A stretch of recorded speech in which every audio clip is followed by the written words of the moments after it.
Hey Joe, where you going there?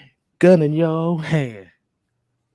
Oh shit. Oh, hey, my bad. I had a Jimi Hendrix moment. Uh, What is going wow, he went to Jimi Hendrix. Oh I my said, God. I didn't know hey Joe, oh where damn. they going there? Gun in your hand. Wow. I didn't know black people like Jimi Hendrix like that. Wow. Man, Jimi Hendrix is one of my favorite musicians of all time, bro. I don't Oh give a my damn what God. nobody say. He said, I'm gonna go Oh, and shoot my old lady. I caught her messing around with another man. Well, I can't sing that part because there's some news that happened uh, today was some bullshit, but we not gonna go to that part. Hey man, what is going on, people? What is going on, man? These are your boys over here kicking it with Kstylzz on a Monday night, which means it is cooler talk, victory Monday, whatever you call it, with your boy, the sixth man himself, Kstylzz, aka the fullback of AFN, with stage left the mad scientist, Mad Mike Sports. As you already know, we your boys over here at AFN. Make sure you share, like, subscribe to Six Man Kstylzz as well as AFN. I know a lot of y'all subscribe to Mad Mike, but we really need y'all to push to subscribe to those particular channels as well as Twisted Torch TV as well and Jew Talk Sports. It's all AFN family. But before we start this show off, what time is it, man? What you know? What you know? Hey, Mike, what do I normally do before we start the show? The real roll cow. I got the gun and I shot her. As you know, this your boy. We got Joseph Thornton. We got Jonta Rozier. We got Kenneth Lewis in the building. We got Sean Corleone. Um, we got Miss Maggie T. Y'all make sure y'all throw some flowers in.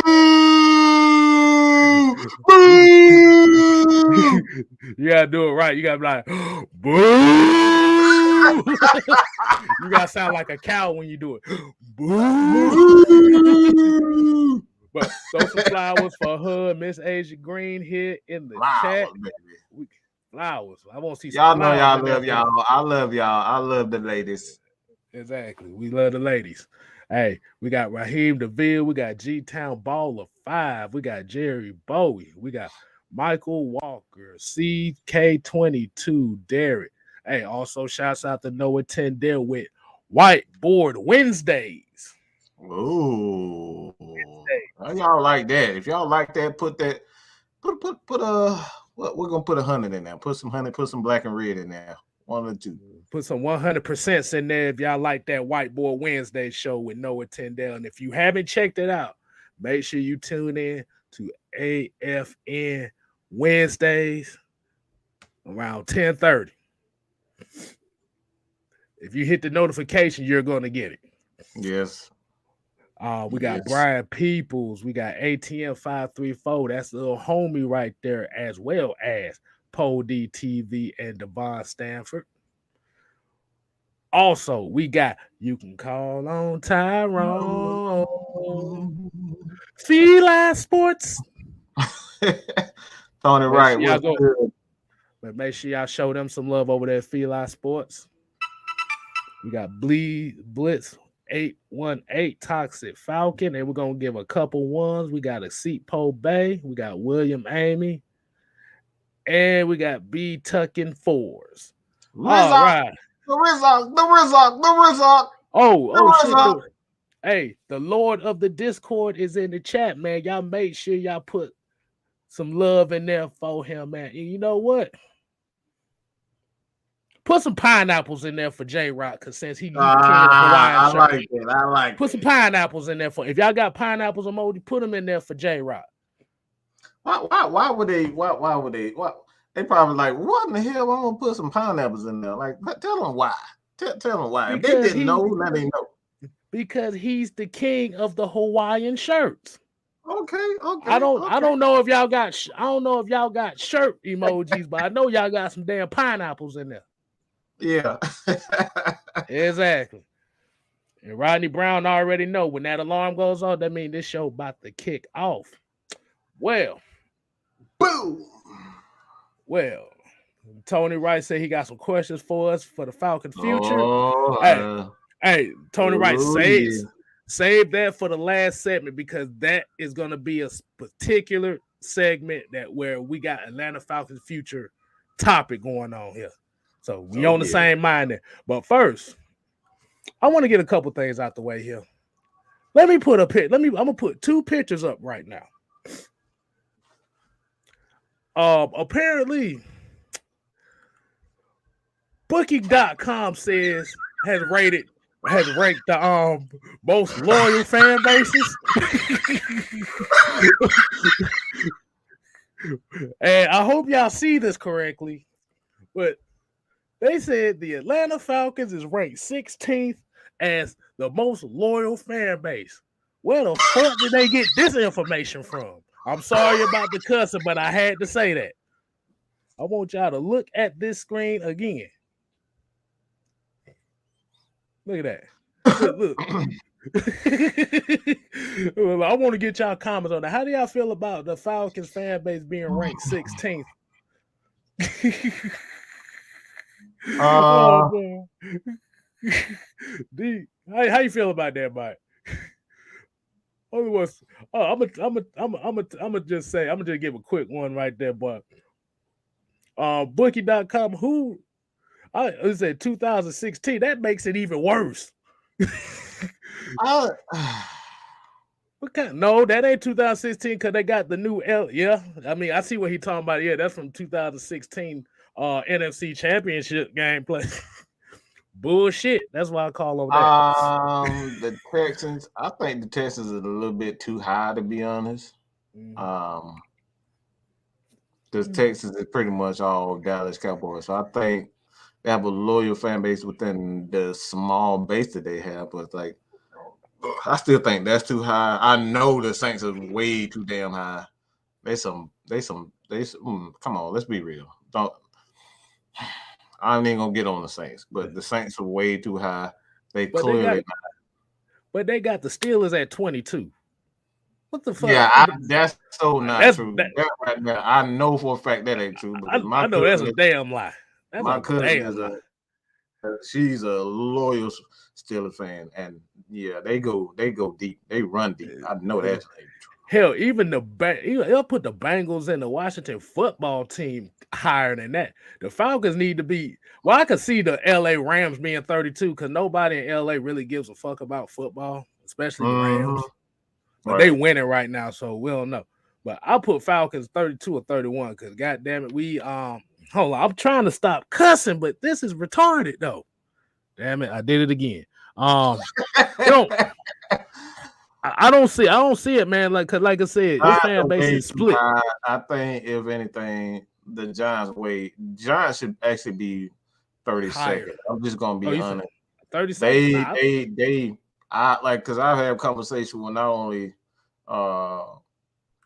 Magnus, but that's what they was talking about. Like once you winning in New York, you good, but you losing, they booing the shit out of you. All right, they trying to get rid of everything new. They trying to get everything of everybody in everything New York. So as long as you winning, you good. But I think they way too high. They should be in the 30s. That's for sure. The Jets are good. The Jets, they are a loyal fan base. I could say that about the Jets, but them Giants, they got some finicky ass fans. And I'm gonna talk about one more team on here. Like I said, even the Bengals should be higher than that because boy, they do. They travel deep, bro. I ain't even gonna tell no lie. Hey, they travel deep, boy. They loyal. I can see Tom Brady being down here because nobody gave a fuck about Tom Brady until Tom Brady got there. Right. Nobody. So I want to get that quick one out the way, which also kind of leads into Kstylzz. Kicking it with Kstylzz comment of the week. I want to give a shout out to King Quest 710 who sent us this comment here. I want everybody to know what they think about this comment right here. Hold on, let me see if I find it. Here you go. And yes, I'm putting the guy's name up there because this shit is hilarious to me. It said Falcon fans keep downing Cam Newton like that. I guess YT supposed to be white man. And I think I just figured that out. I think that's white man. Currently at Super Bowl for them has. Hold on, let me read it again. Falcons fan keep down in Cam Newton like that white man currently a quarterback for them has won a Super Bowl or something. I'd rather have a black quarterback and never win a Super Bowl than continue with a white one who produces the same results. Shaking my head.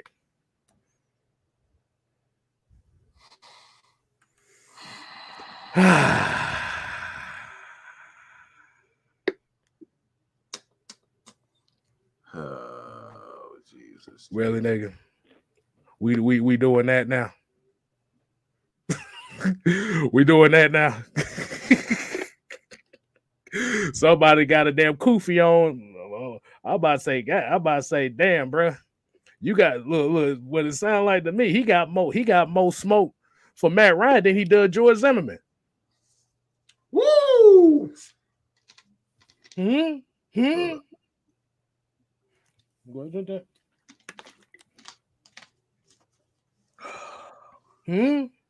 Wow. Yeah. These are the type of fans we got here in Atlanta. And yeah, that's my phone going off like really? Like really? Did I just see that? Yeah, I mean, like I said, you got about a good percentage of people that think like that down here. And we're not gonna be too long on this. I just want to put this up because this shit had me laughing. But it's kind of like a sickness that's going on here. Like I call this one of the fake woke folks. Like they fake woke as far as but they don't do nothing for their own. They don't do nothing for the black community as far as anything positive. So that's exactly what I was about to say. I was exactly about to say that. So let me put this back up here, and I'm gonna give you the this is the definition of a smoky. And I'm gonna give it the Nelson laugh as I put it back up here. I'm like, you stupid. Get your ass up out of here with that shit. That's the dumbest shit I've ever seen in my life. That really is the dumbest shit. Mm-hmm. And his name is all over, to be honest. I mean, he wrote it on social media, so at the end of the day, you put it out there. Somebody use it, it's on you. Oh boy, they would tan his ass up, boy. I saw it. Somebody sent it to me, and yeah, I saw that, and I was just like, wow. Just look, at the end of the day, man, I just keep it. I just keep it like this. I'm glad. Hey, look, Mike. Before you do that, I'm glad brown people say that. So, yeah, he's gonna get the powder toast award of the week with that one. Yeah, that's wow. That I'm sorry, man. I haven't brought this out that much, but bro, that was a powder toast moment, dude. Like I said, you thinking like that, you can't claim racism. You can't claim racism when you thinking like that, bro. And the fact that he said I'd rather not win a Super Bowl with a black quarterback than deal with a white quarterback that's not winning right now. When the same Cam Newton, which I found out, only had 3 winning seasons in his entire career.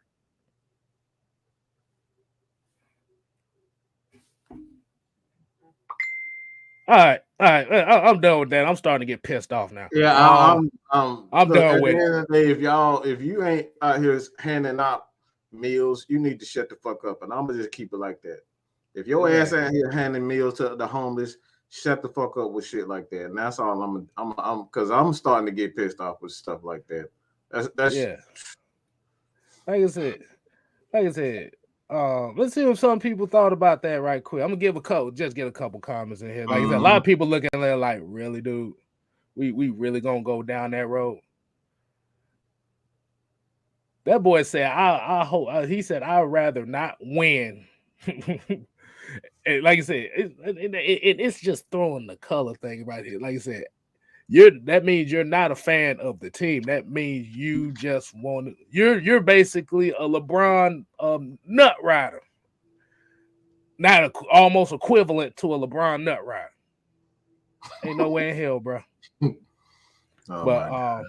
all right, y'all, we gonna yeah. A lot of people just saying that he that's a dumbass comment. So let's go ahead and get to the real.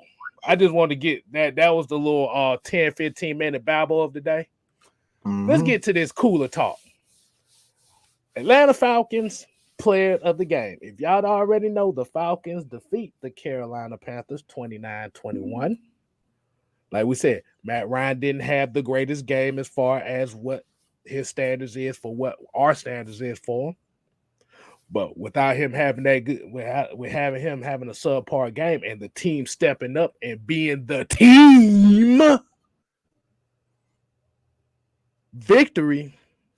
Mike, who's your player? Who's your players of the game? I know you got a couple of them you want to go ahead and discuss. Mine's a little unconventional. I got to start with one. I think this is the most important guy, to be honest, but we got to give it first off and started with Mike Davis. I think we've all been critical of him, but to see him finally, live up to our expectations of him as well as himself. Like, he ran hard, he caught the ball, he was decisive, and he showcased exactly why we went out and, we didn't pay a ton of money, but we needed him to be that running back for us, so we can kind of use CP sparingly. We can do things with him, that we, he be that our playmaker essentially. So now that Mike Davis is running the ball hard, that opens up so much for Russell Gage and most importantly, Kyle Pitts. Now Kyle Pitts is not he's still going to be doubled and sometimes triple, but Mike Davis running the ball hard, it's getting towards the end of the season.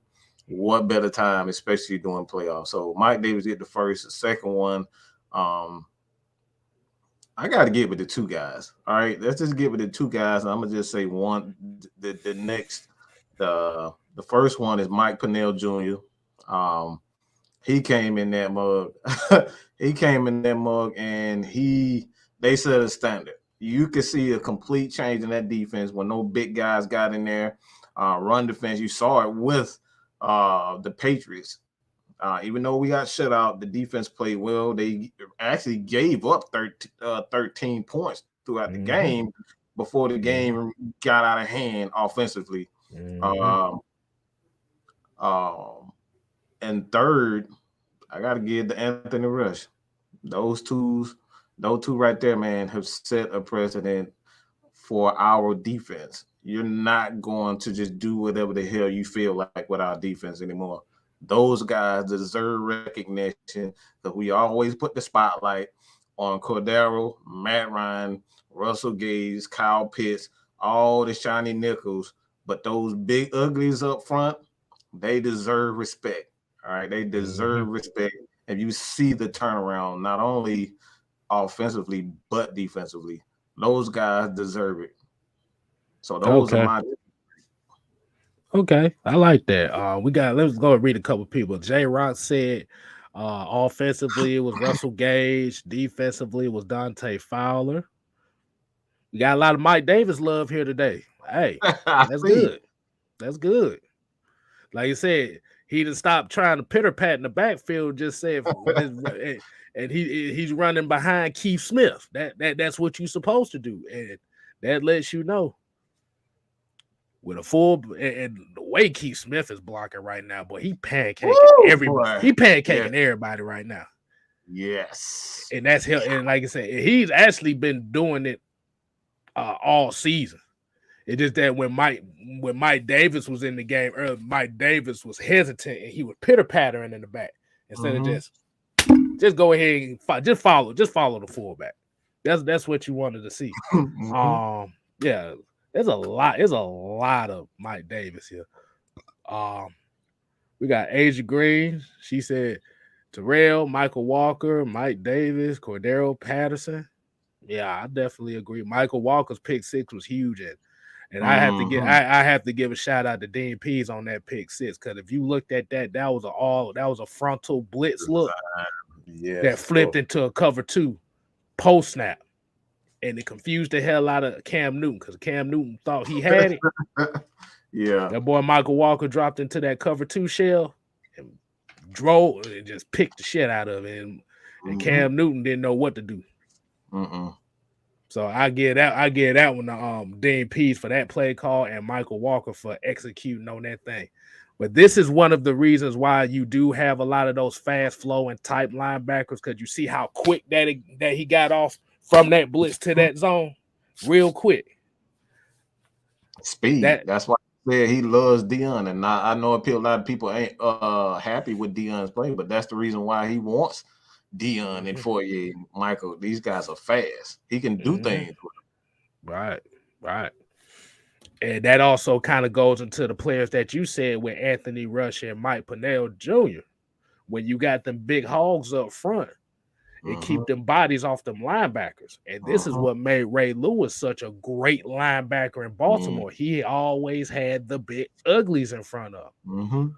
When he didn't have the big uglies in front of him, he didn't dominate like he normally would. I mean, he still played good, but he wasn't dominant. Right. So that's how you do it. Let's see. We got some more people. Let's see. Brian People said he liked Kyle Pitts to ice the game. Yeah, that was a good play too. And then that's what I said. As a rookie, even him running to the sideline, he didn't go out of bounds. Like what an average rookie would do. They catch a ball down the sideline, they're going out of bounds. He stood in bounds and let the clock run out and forced them to use a timeout. That's a veteran savvy play right there. So he's growing up and getting into the game a little bit more now. Devon here said it was a credible, complete game on both sides. Offense and defense both stepped up on the lines, and it was a great team win. And that's all we asked for. Like I said, we don't, like I said, and we're going to talk about it later, because I actually have another comment that I was talking with somebody in my comment section on the video I put out, and I just want to get y'all thought. But we're going to talk about that later. But I want to get this one more time. I want to get this one more comment before I go. Brandon Price said, "Can I stress this enough? The Falcons are learning how to win close games this year. A whole new confidence is growling, changing the choking narrative around here in Atlanta." Yeah, man. I love that comment. Shout out Brandon Price with that comment. That's a good comment right there. And Tony Wright had another one. He had another comment earlier. It's all, but that's gonna all go into the last episode. But my players of the game, man, I gotta give it to one. I'm gonna stick with one. I'm gonna say Jalen Mayfield, man. Wow, I know you was going. Bruh. Man, yeah. I gotta give it to Jalen, bruh. Actually, I ain't even gonna just give it to Jalen. You know what I tell you about? I ain't even gonna give it to Jalen. I'm gonna give it to that whole left side of that line, bruh. You got 2 first-round picks on the right side. They said, fuck them first-round picks. Let's get behind these guys. Right. they've literally negated the center to the right tackle right now. They running behind the left guard and the left tackle. That was nasty. They were nasty all day. Look, man, I told you that's why, man. Look, that's why Jake Matthews is making so much money. You saw it Sunday. That dude is an absolute star. And when you talk about being a star offensive lineman, when you don't hear his name, you don't really know why he's there. That's how you know a tackle is one of the best, because you don't. The only time you hear Jake Matthews, it's penalties. Penalties. But that's a good thing. You don't hear his name unless it's a penalty. That's what you want from your offensive lineman. Right. We hear Caleb McGarry all the time because, oh man, Caleb getting whipped again. Caleb getting whipped. You don't hear that from Jake. All you hear when you get here is a penalty. Hold it on 70. That's it. Hold it on 70. Throughout the game, you don't hear it. You get false start penalties. You may get one Mm-hmm. holding call, but like I said, it's not like you're getting 3 or 4 of them a game. But Mm-hmm. like I said, I put the left side on there because Jake Matthews over there too. But I'm really just looking at Jalen Mayfield and the physicality that he displayed in the inside running game. Like I said, especially coming from a game where he literally got manhandled by defensive tackle stunts. He needed a bounce back game. And like I said, he gets my player of the game on that one because he put that and let you know his maturation process is good right now because he had a bad game last week. He put that shit behind him and he said, I'm gonna make up for it. Derrick Brown, your ass is mine. That's basically what he said. That's all I need from my offensive lineman. Especially in the interior. You see that that defensive tackle that looks like he's dominant. No. I'm finna show you I'm dominant. And that's the mindset you have to have as a guard. And I loved it. I just love seeing the running game. I just love seeing this team being led by the running game and the defense. Oh yeah. Because you get time of possession, you limit the amount of hits on your quarterback, and play action is very dangerous in this type in the way they playing right now. So I loved it. But yeah, man, I saw a couple comments over here. Brandon Price came with he said, keep Tyler Davis's ass off the field was an MVP decision. Oh my goodness. Oh man. You see how the defense playing without him though. That just give it all the information you need. He's a weak link. When he's in the game, teams go at him. We didn't see a lot of inside runs outside of Cam, like some design runs for Cam inside. But for the most part, it was. Well, half of them damn runs got stuffed anyway. It was really just off of broken pass plays where he ran the ball. So technically, that really doesn't count if you think about it. Right. But Southside 12 said some mentioned me Monroe for playing that tight man-to-man coverage and Gage for setting the tone early, letting the Panthers know we not just gonna run it. Yeah, Russell Gage been stepping it up the last 3 weeks, man. And like you said, we just asked for one receiver. We just asked for one. You don't have to be dominant, but just get open. Just find ways to get open. And I'm glad Russell Gage is stepping up to the plate because Olamide Zaccheaus and Christian Blake and them ain't.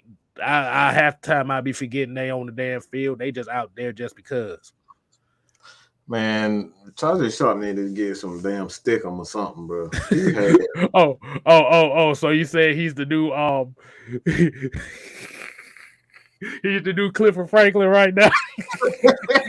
He is. Good God, bro. He's the new Clifford Franklin right now. A lot of the plays where people had opportunities to intercept the ball because they went straight through his hands. He dropped everybody like Matt underthrew. And it wasn't the best, but it still hit his hands. That's all that matters. And you dropped it. And he had several passes like that where he dropped it. And I was like, looked like Matt Ryan had a bad passing as far as accuracy is concerned. But when those balls hit your hands as a receiver, you know that's a given. You're supposed to catch those. Ain't no excuses when that ball hits your hand. Don't matter how the quarterback throws it. As long as it gets there, you're supposed to catch that. Any receiver, there's no excuses. Yeah, if what the coaches always tell you, boy, if it hit your hand, you should have caught that. Simple as that. Because Russell had one like that led to a pick. But like I say, even though he had that one that he dropped that almost got picked off, he still showed up when we needed him to, getting first downs, setting that tone for the wide receivers. Okay, they gonna play zone coverage. Okay, I'm gonna find that spot in the zone. I'm gonna just sit on it. I'm gonna give you something to throw at. And what happened was Now you're not relying. Now you saw Kyle Pitts was getting a little bit more catches. Hayden Hurst got a touchdown. I was so happy for him. I know he was happy as hell to do that too, but I was like, my man said Tajay Sharp is the Eric Harris of the offense. Wow. Nah, at least Eric Harris does make a few plays. Tajay Sharp, we don't half the time don't even know what he doing. Like he may make a play every now and then. Now Eric Harris' problem is dropping interceptions and missing tackles, but he's on the spot. You know he out there. Tajay Sharp had time you forget he's out there. But Marquis said Jalen's a good run blocker, but so is Ben Garland. He's going to get better pass blocking. And that comes down to communication. Once he get that communication with the center down, and start figuring each other's tendencies, that's all that really is. Playing guard is a lot easier than playing tackle because it's all about communication and chemistry and how Jake feels. Once he starts figuring out how Jake is going to react, then he can kind of, play the middle, all right, depending on different types of stunts. And that's why I said, like, that's why he's struggling. Because when you look at it, he can handle one-on-one opportunities. Occasionally, you'll see him get pushed back, but he got enough strength to kind of withstand it. But Jalen, his issue, and I said this before, in college, you do not see a lot of stunting. You don't see a lot of stunting. You don't see a lot of exotic blitzes and outside of Georgia and Alabama, you're not going to see that out of college. And that's the problem with a lot of these offensive linemen when they come to the NFL. It takes them 3 to 4 years to get it because they're not used to seeing all these different types of stunt. Like yesterday with Michael Walker, that's something that not even Cam is used to seeing. Mm-hmm. You're talking about coming with a double A, B blitz, and then you drop out of and get into a cover two. Those things don't happen in college. You don't see a lot of that in college. The only time you really see that when you play in Georgia and Alabama, them big time schools, LSU. That's the only time you see that type of stuff. They are not used to seeing that type of stuff. So like that's the reason why you see guys like Mayfield. But trust me, Mayfield is on a Pro Bowl path. And I'm not saying that just because he is a Falcon. I've seen a lot of guards, and he reminds me of a lot of Quentin Nelson. I'm going to just be that because Quentin Nelson, he had the reputation when he came out as a vicious, nasty guard, and that's what I'm seeing with Mayfield. He struggled a bit in pass protection, but once he started to pick up the tendencies of a lot of defensive tackles, Quentin Nelson turned into a damn beast. I wasn't even gonna say Quentin Nelson. I was gonna say I was just gonna stick with the Falcons organization. I'll say he kind of remind me of Keenan Forney. Keenan, yeah, Keenan was nasty too. He was, yeah. He remind me of Keenan a lot. I see a lot of Keenan Forney in him. But like I said, Keenan Forney was kind of like one of those too, where it was like the pass blocking wasn't. He had to learn that, and that's why I said you learn that from communication with your tackle and your center. So it's not technique comes into it as well.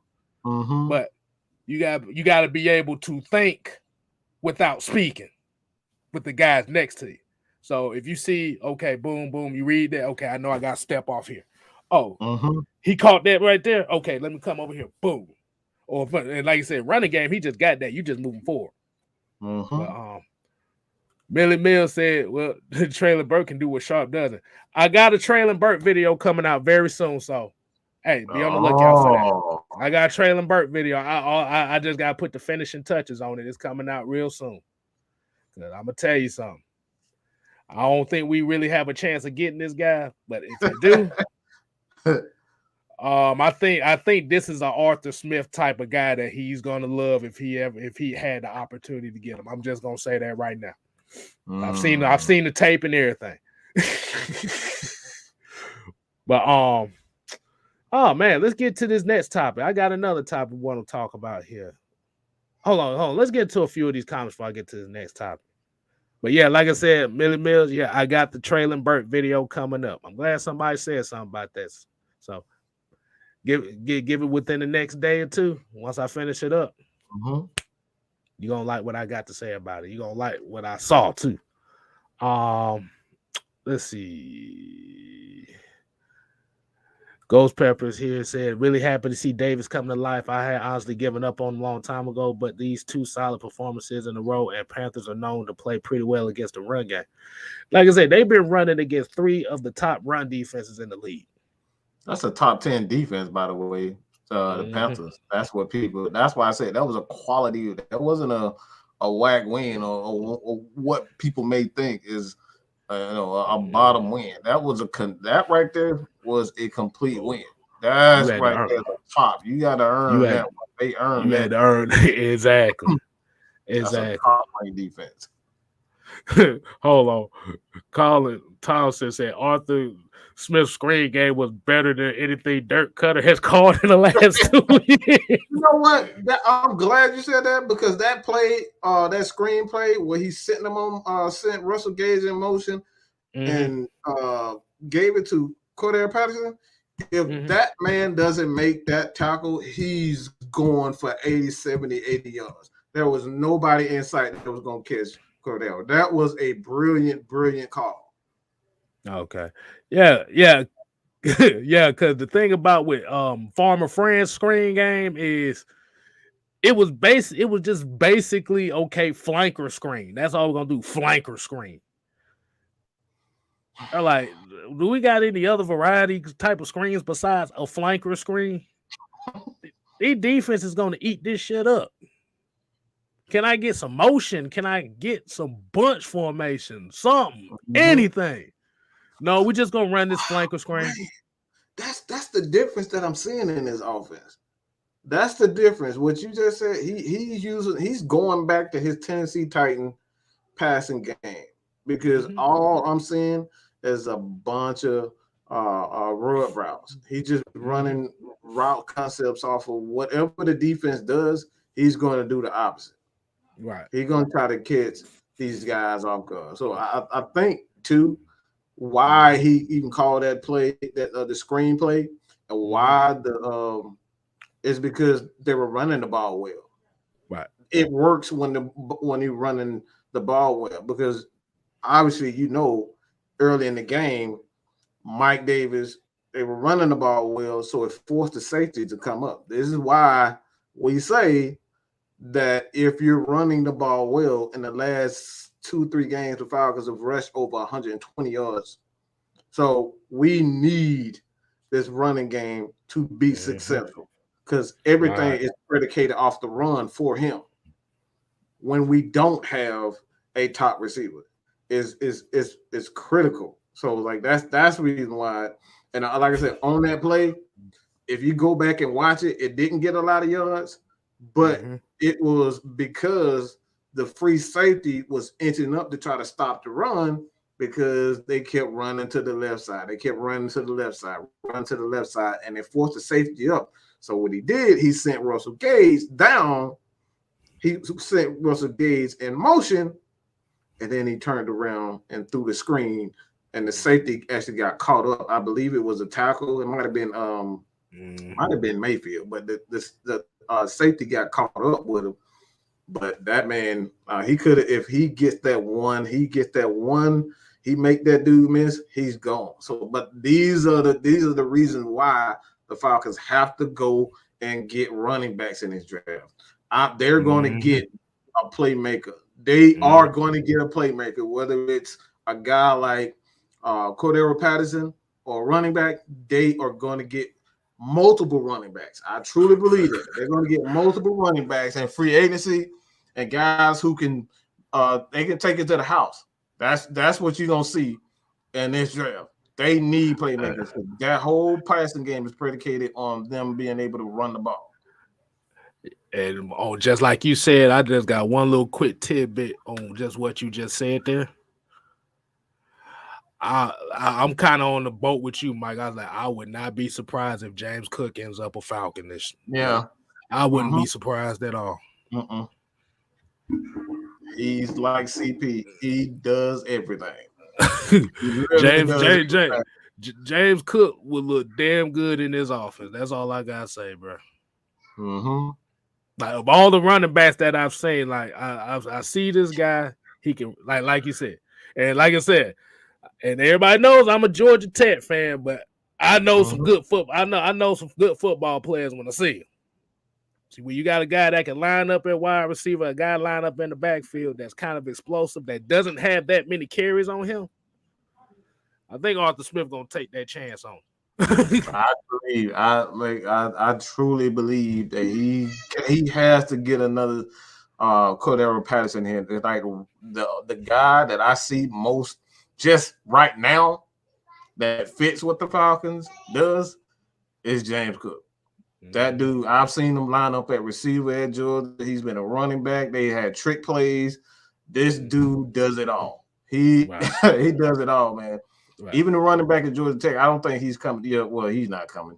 No, you're talking about Jameer. Now, Jameer Gibbs is in the transfer portal now, so we don't know where he's going. He's in the transfer portal. So I think in the next couple of years, he'll be a back that'll be, suited for the Falcons too. I like his style. He can do it all himself. So it's going to be some good backs. I truly believe that he's going to have couple years explosive backs. He's going to get some explosive backs, and that's what you're going to see with the Falcons. You may not see a ton of big time receivers, but he's going to have a heavy rotation of running backs in his offense. I just like the way that the offense designed.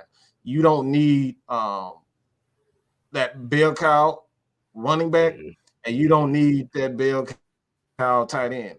You just need a tight end to just be able to catch the ball. Because we said we're not even using Hayden Hurst like that. We using Hayden Hurst, but not as a receiver.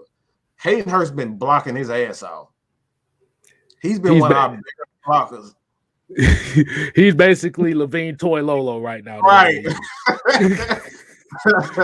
And I think he's gonna get a contract. I think he'll be back, but I don't think it'd be as big as he may want it to be. Yeah. Let me get a couple of these comments before we move on to this next topic. Quentin Willis said, former friend running plays and screens. Ain't no way, boy. Ain't no way, boy. And Brandon Price, Jude, like I said, Jude, he's fine right now. Like I said, we just gonna keep that confirmational right now. But like I said, he's doing better.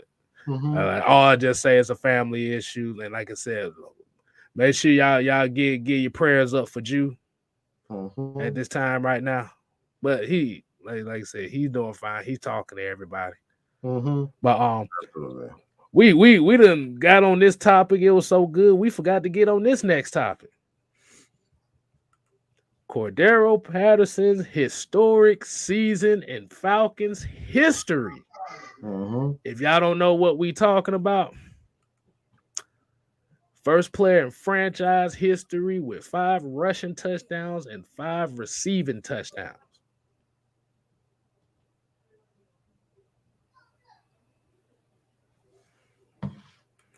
Not bad for a guy that nobody really had expectations for.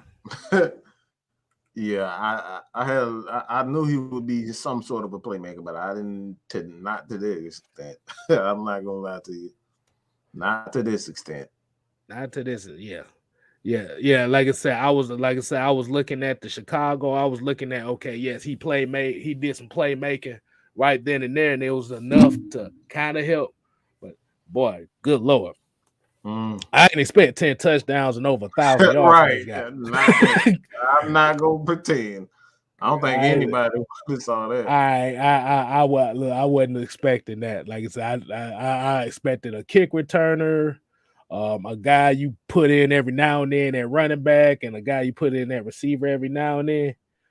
Nah, this dude done flat out came in this system alone, and shouts out to Dave Ragone too for him bringing in Dave Ragone, who he had familiarity with as well. He just lit this team up.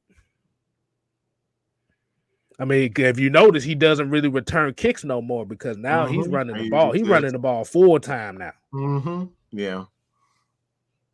So, hey man, how do you feel about that, man? Like I said, I think this might be one of those guys that And like I said, it kind of hurts too because we know he's up there in NFL age. He'll be 31 next year. So you know you're not finna get no 4 or 5 years out of this guy. You maybe gonna get another 2, maybe at most, maybe 2 years. Mm-hmm. He'll get I think he'll get a 4-year contract. I think he'll get a 4-year contract for like $40 million, but the $40 million would be like $20 million guaranteed for the most part, and 40 about 20 guaranteed for the first 2 years will actually be the contract. And so it'll essentially be a 2-year contract, but 4 years. And then after that 2 years, you can, if you got a replacement for him, you can, kind of groom him for that. So I think you get a 4-year contract, about $40 million, 20 guaranteed, because I don't think you can go anything over 20 because he is 30. So I think he get about $20 million. Falcons seem to love him. The fans love him, obviously. But more importantly, I think Arthur really trusts him. So I think this year he deserves a $15-20 million guaranteed, about, again, 4-year, $40 million, 20 guaranteed. And, after those 2 years, you can find a replacement. Yeah, like I said, because I know Javen said 4 years might be a little too steep. But Ms. Baggy T said, thanks everybody subscribing to the channel. Currently at 1921. Hey, yeah, y'all better go ahead and subscribe to AFN. Try to get to that road to that 2,000. Hey, also throw in 6-man Kstylzz in there as well. Okay, I don't care about that. My bad. That was my ESPN fantasy football thing letting me know what the hell going on. I'm like, but I don't care about that. Javen is again, it's 4 years. That's the legal, like what you wanted. When you're doing with that, you're giving yourself an opportunity if something goes wrong. The reason why they they give guys like that 4-year contracts, 5-year contracts is because it gives you the potential to restructure. So if you got a 1-year, 2-year contract, there's no need for you to restructure. You basically giving all those guys the money up front. Well, so like 3 or 4 years, it gives you an opportunity to restructure. Should this person get hurt and you need to, kind of backload, push some money back or push the money forward to, bring in the guy that you really need. So that's the reason why they say 4-year, $40 million. They'll never see the $40 million, but $20 million that they'll see. So it's essentially a 20-year deal, a 2-year deal for $20 million, but 40, when you put the 40 in the 4 years, that gives you an opportunity to restructure. Yeah, plus they'll most likely be a front-loaded contract, which means he'll get most of his money within the first couple years. So when you, like I said, he's at that point where his prime is in them 2 or 3 years. So you get most of his money in them first 2 years. If he stays productive in them first 2 years, then you get your money's worth. But if he starts tailing off year 3, year 4, see, now that money dims down. Yeah, what they did to Dante Fowler. It's essentially what they did to Dante Fowler. Basically. Yeah. So, like I said, it'll be interesting to see how they pull this off. But I know definitely Arthur Smith loved this guy. And ain't no way in hell he finna let this guy go that easy.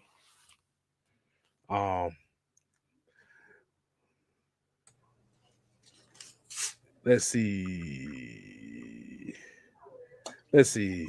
Yeah, Millie Mills, I do play fantasy football too. I ain't too bad at it, but I ain't no expert at it. Don't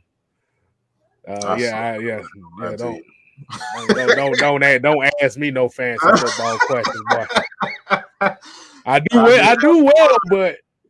do well, but half the time I damn be forgetting about doing it. That's my problem. That's why I say I suck. Look. I set my lineups on that Tuesday, and I don't pay no attention to it. Yeah, I forget all about it. Unless somebody get hurt, that's it. Yeah. Southside said Patterson or Debo Samuel Sunday. We're gonna talk about that tomorrow on the heavy hitters. But yeah, definitely shouts out to Cordero Patterson. He has exceeded my expectations. I'm glad he did because this team needed another playmaker to help along with trying to get Kyle Pitts developing into a weapon. And like I said, you see now with Cordero Patterson, you see that energy and what everybody's seeing in him, like this 1,000-yard scrimmage year, this 10 touchdowns. Is rubbing off on Russell Gage. Now Russell Gage is getting open. You see him being more involved in the offense. You see the offensive line. They run blocking now. So and then it's the fact that this team still has a chance at the playoffs. These players is gonna go hard. They ain't got no choice. That's why I said now it's do or die. You can't afford to lose no games now. Right. You can't afford to lose no games now. So we definitely see how they do it with Cordero. Like I said, we would love to see him here, and that's why I said we would love to see them get James Cook here to kind of be that guy to pass the torch to the young guy, or you have two of the same type of guy. Because James Cook basically Alvin Kamara. He's basically what he is. He's basically Alvin Kamara. So you get that. So we just wanted to give a quick shout out to Cordero Patterson on his year. And like I said, any money that he gets after this year is going to be well deserved. Man, let's go ahead and get to this last topic of the night, man. Here we go.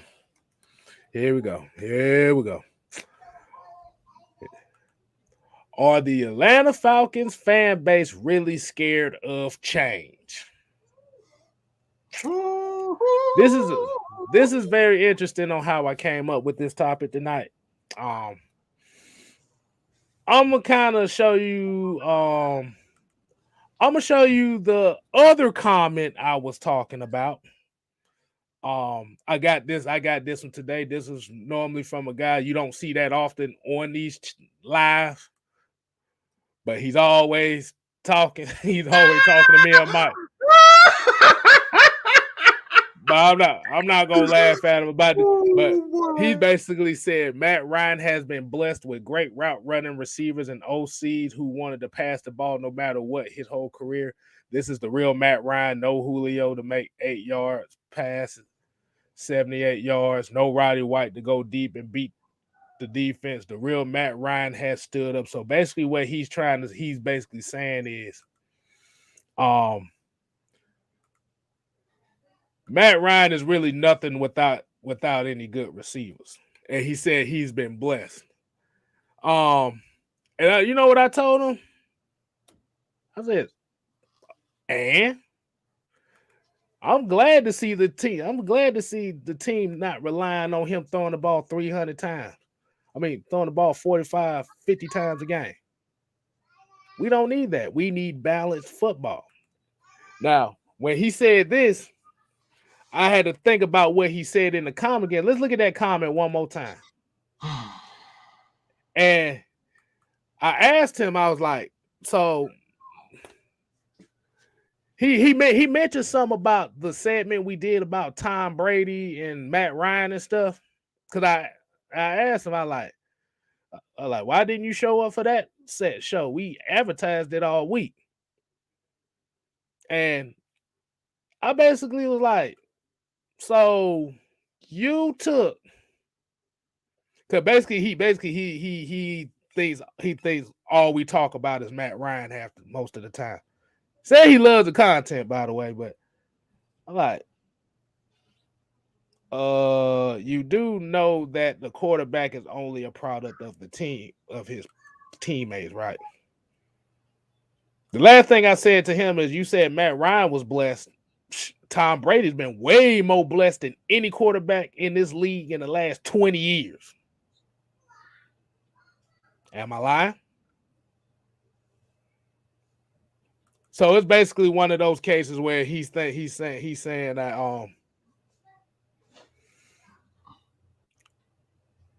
go ahead, Mike. I see you got the finger up.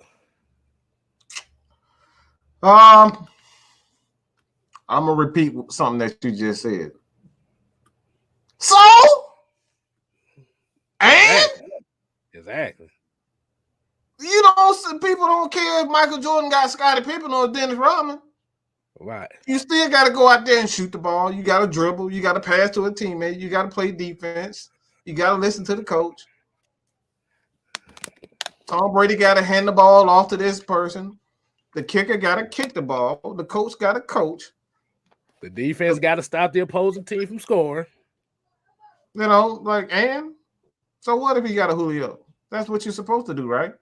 You're not supposed to go get the mediocre guy to oh, Matt Ryan, he's the number 3 pick. Why? He's one of the greatest of all time. Let's give him half good receivers, or average receivers.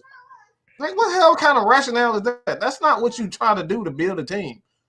So that's a absolute, like I said, I respect your opinion, but at the end of the day, that doesn't go in anybody. It's like you don't want half the money that you work that they advertise when you go to a job interview and they say, I'm gonna give you $15 an hour, $20 an hour. You don't say, nah, I'm good. I'll take half of it. Who the hell are that? No, I don't want half of Julio because Matt Ryan is making $40 an hour. I don't want I want all of it. You feel me? So at the end of the day, my thing is so freaking what? So if he had a Tony Gonzalez had to agree to come here. So let's just keep that 100. Let's keep that 100. Let's keep that 100. All right. Tony had to agree to come here because Tony wanted to retire. Okay. He wanted to retire, but he said the only way I'm going to play again if you got to send me to a quality team with a quality quarterback. So he decided against retiring because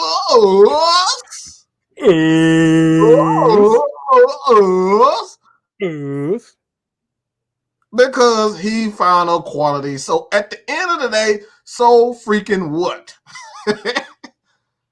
Yeah, I mean, when he was talking about the blessed with the OC part, there's one question I have to ask about Josh McDaniels. Now, when we looking at, okay, we're going to take away the Tampa. Well, I said, we got the Tampa Bay thing. You got Bruce Arians, who is also going to be a Hall of Fame coach one of these days, too. When he was in New England, how many offensive coordinators did he have?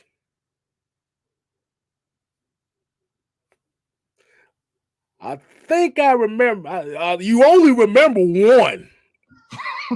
I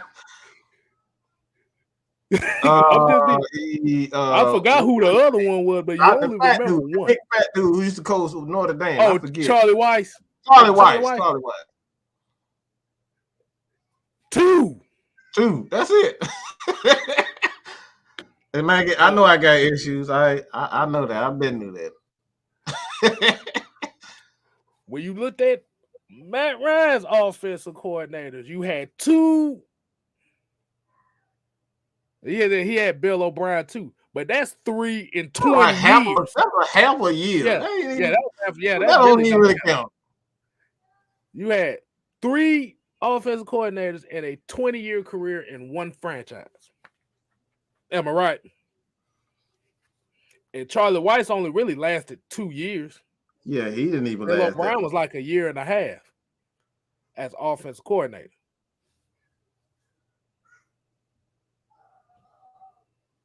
And you had Bill Belichick, who's considered one of the greatest coaches of all time. You better talk about who's really blessed, because at the end of the day, no matter if you have number 1 receivers or not, how many teams in this NFL have won Super Bowls without dominant receivers? Because hell, Tom Brady didn't win one with Randy Moss, and that was a career year for him. Why is all the top 5 receivers why is a lot of the top receivers that's in the Hall of Fame don't have Super Bowl rings? Because at the end of the day, all 3 phases of the game win championships, man. It's not just about one side of the ball. So when we talk about are the fans really scared of change, is it okay? So if we're looking at it from that perspective, as far as the we need to move on from Matt Ryan type of thing, do you feel like are they really scared of the fact that Matt Ryan still being here through a transitional period as far as going from that high-powered offense to more of a balanced offense? As you said, going to more of a game manager mode. Do you really think they just afraid of the fact that he still might be here for the next few years because of the money? And also, do you feel like, and looking from their standpoint, what they tell us is we're scared of change as far as the quarterback situation, as far as bringing in a new quarterback? I'm going to tell you something about that part right now. I don't mind, like I said, like I said, if you got to bring a quarterback in the groom, that's fine. Right now, I'm not spending a first round pick on a quarterback. Right now, I'm not finna take on a dead cap hit of over $40 million when you already have limited money going into next year. And that's the main part that we talk about. We talk about the money. Even if you cut or trade him right now or in this upcoming offseason, that's a $40 million dead cap hit. How the hell are you going to build a team where you already got limited money going into next year, and now you basically going to be in the red?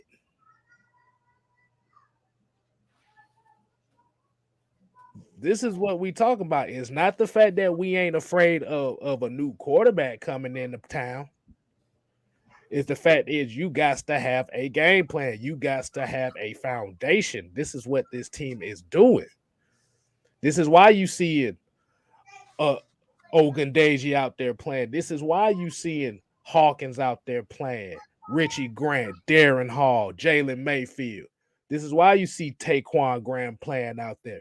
They actually bringing in. We're actually playing all of our rookies significant time.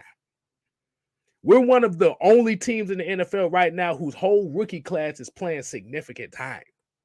So that's letting you know right now we are, even though he said this is not a rebuild, this is kind of technically rebuilding, but it's not rebuilding as far as tearing the whole foundation down. It's like he says, basically we're tooling up.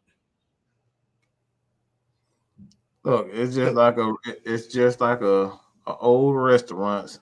You know, you remember when they had the Ebenezer Baptist Church? It was all worn and torn down, and then they end up going and getting a government fund and revamp it. That's essentially what it is. So Right. it's a new church, but it's the same foundation, and it's you pretty much going in and kind of like adding a little bit to the foundation that's already there. You know what I'm saying? Like that's essentially what it is. It's not even the same foundation because the foundation is gone. Like for the most part, all these guys are gone. And honestly, I think Calvin Ridley is already gone. That's just my personal opinion. I don't care if he stays or goes, but essentially he's more than likely going to be gone, just based on how everything this year has transpired. So like the foundation is nothing. The foundation isn't new. Foye, Dion, Grady, and like even Foye is a reach because he wasn't a guy that was perceived as a Pro Bowler until recently. So the only people that's really here is Jake, Matt, Dion, and Grady. That's pretty much it. That's the foundation. Vic Beasley gone, Tack gone, Julio Keanu, gone, all these people. KZ, Ricardo Allen, Yeah, like I said, That's a lot of guys. So it's just it's technically a rebuild, but a rebuild is when you just tear up not only the franchise, the players, but a rebuild is when you get rid of the coaches, you get rid of, and we've actually done that. We've gotten rid of most of all the coaches, the front office. This team is not the same. We don't even have the same scouter. I think we had we got a whole different scouting team. It's a whole different scouting team. So nothing like people like rebuilds. Like, we are. And look, Millie Mills said it best. We just renovating. Renovating. That's pretty much it. That's the word for it. We renovate. That's it. Right. But we got this $2 super chat. $2 new drop. Holla, holla, holla. New drop said, I tell you how to turn off the salary cap. They really want that. Exactly. Like I said, you can't turn that salary cap. Like I said, this is a hard cap league. And you got to understand, you can't afford to be in the red in this league. You can't afford to. Because if you put yourself in the red, you really can't build this team right. You just going to be hoping for a damn team every year until that dead cap is gone. You can literally get in trouble for not being above this, getting under the salary cap. I forget what day it was, but you can really get fined. You can get the draft picks taken away if you're not under the salary cap at a specific time. That's why you saw, like, even the Saints did it this offseason. Like, they had trouble even getting off, so they had to like restructure Mike Thomas, the other wide receiver, not really wide receiver, but the cornerback. I forget his name right now. Ohio State, whatever name is, but they had to restructure his contract to get to try to get under contracts under the salary cap. So like, you can really get in a lot of trouble. Right. And Brad People said it's a remix, baby. His little Wayne voice. That motherfucker sound like he on Ritalin every time he talk, boy.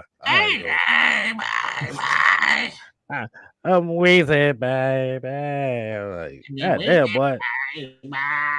I'm like, motherfucker, go to sleep. Shit, you sound tired. D. Cole said we have less talent than last year and have won more games. We getting that Super Bowl stank off us. And that's the other thing I told him too, because I found out 2018, 2019, 2020. By week 13, week 14, this team was 4-9. 3 straight years. We are 6-7 right now. We are literally a game away from a playoff spot. You ain't a game from a playoff spot at 4-9. With less talent, with no Julio, with no Calvin Ridley. Really can say with no Calvin Ridley all year because he really ain't did nothing. If you be honest with you. But hey. Like I said, this year, I think this year is, like I said, I don't give a damn. Like I said, if Matt Ryan doesn't throw for 4,000 yards this year, I don't care. I want dubs. If he throw for 3,600 this year and we getting dubs, I'm taking it. Like he'll take it too. He'll take it. Shoot, that lets you know that the team is here. The team is here. Like I said, hey, I'll take it. But let's see. Weezy B here said the team is believing in the system and finally making plays. Falcons are starting to hit that stride. I really feel like we're about to get on this run. And like I said, you have an opportunity to get on this run. Like I said, they just can't take nothing lightly, and they got to stay on course. Like I said, that's the one thing about having a younger team is keeping that focus all the way through. Joe Schmo said part of it is fan bases are just filled with a lot of bandwagoners. It is what it is. Chargers are a good, exciting young team. Still can't fill a stadium with their fans because they in LA. LA don't give a damn about football unless it's USC. And they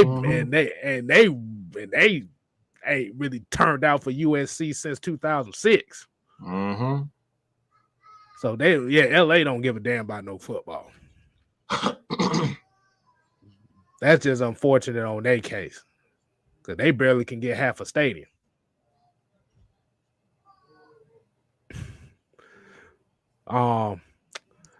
Let's see.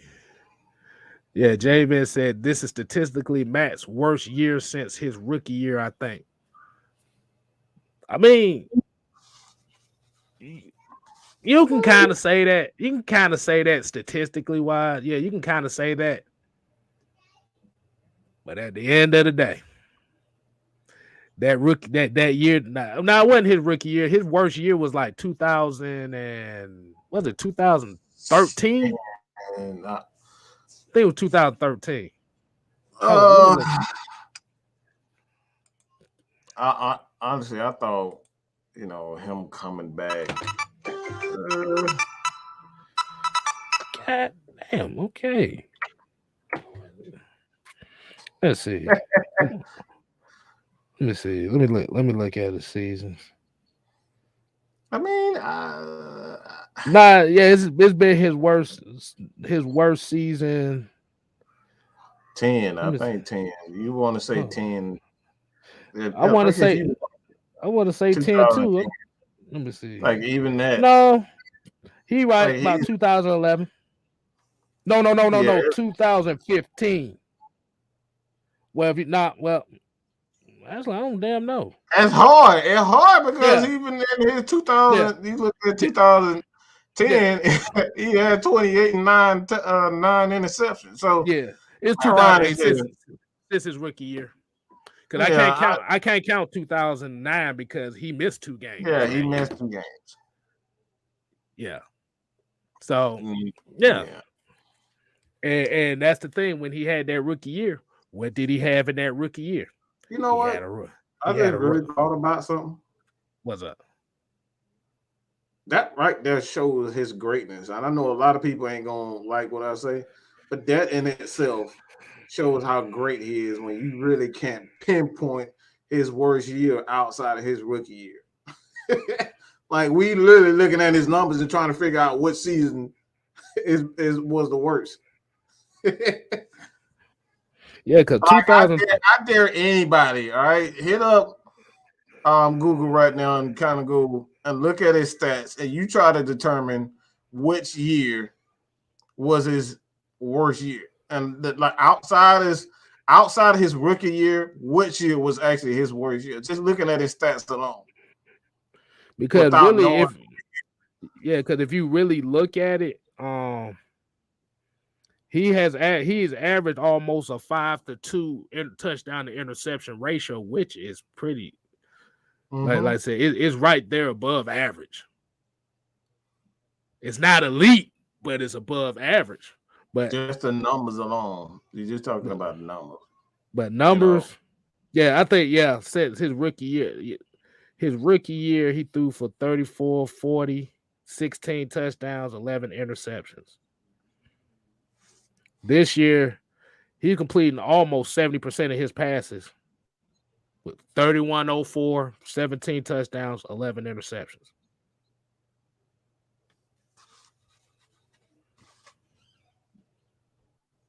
So, I mean, actually, he's about to surpass even that rookie season. But like I said, when you looked at that rookie year, what did he have?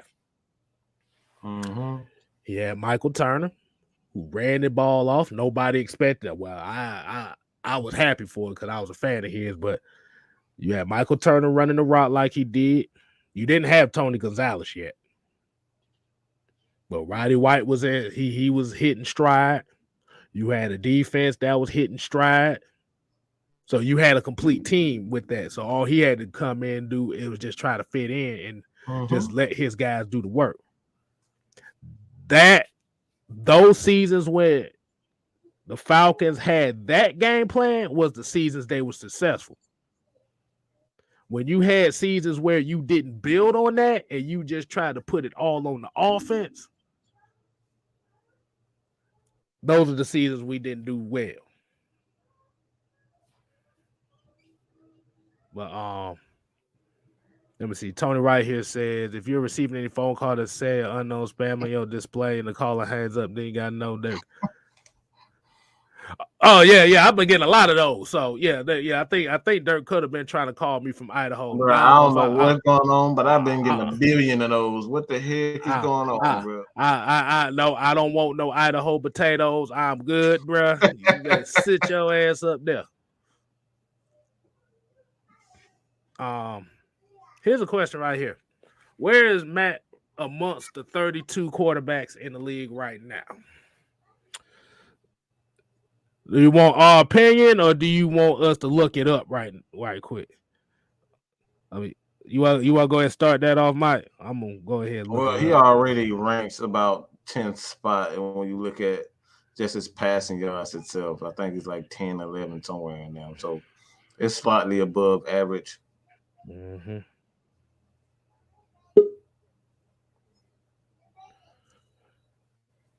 Yeah, he's about slightly above average because a lot of the numbers just in the NFL right now are down. I think this is one of those years where you're seeing a lot of adjustments and schemes, and not only like Matt Ryan, Tom Brady out here throwing to damn Jesus, you know what I'm saying, and hand the ball off to Jesus' son. So. And you got the disciples on the defensive line. So, like, Tom Brady is the exception when we talk about players around him. That dude literally has everything handed to him. Yeah. Yeah, so from what Yahoo Sports says right now is he's in that 13 spot. 13. Mm-hmm. Wait a minute, this is old. No, wait a minute. Wait a minute. Hold on. What the fuck? Wait a minute, man, why y'all send me that bullshit?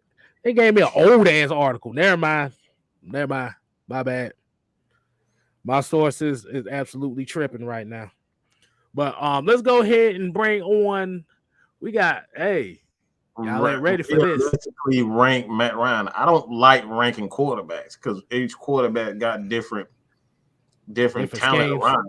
You know what I'm saying? Different team, different talent. So, like me personally, I don't like ranking quarterbacks, but if I should rank a quarterback just this year, I wouldn't rank any quarterback top quarterback. I don't think anyone has that number one spot.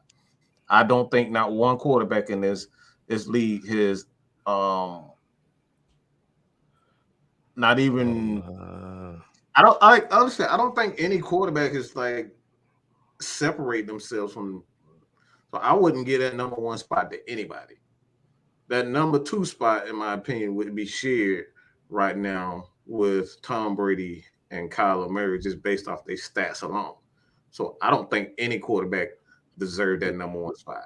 Yeah, you kind of go with Justin Herbert, and go down the line. But like, I don't think any quarterback can set them because honestly, every quarterback right now, with the exception, like even Tom Brady, when you look at his numbers, he's had games where he threw 3 interceptions, 2 interceptions. So he has some subpar games himself.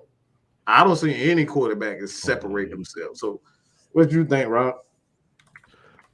Talking about good old Matt Ryan, where does he rank? Just rank the quarterbacks and We talking about like of all time or just as far as the season? Just this season. I would say top 15. He's not. The thing is, we always said that with this offense now, he doesn't really have to do a whole lot.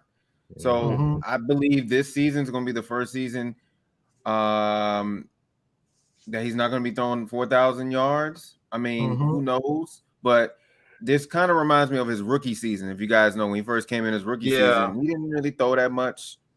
He had like 3,000 yards. So if y'all go look up his stats between this season and then his rookie season. So he doesn't really have to do a whole lot, which is good. As many licks he's been taking with the offensive line, having his games, here and there. I thought the offensive line, protected him really well this past yesterday's game. So, I mean, he's getting to that point. Like, the man's in his mid-30s right now. So, Yeah, you want to keep if they plan on keeping him around, they gotta work around him and feel what's best for him as far as like the playbook wise. That's why Arthur Smith was like, yeah, I'm gonna use Matt Ryan's strengths as best of his ability. So I think he's fine. I would say this season, top 15, but the past couple of seasons when we had, 0-8 and 0 in this starting off, he still throws 4,000 yards.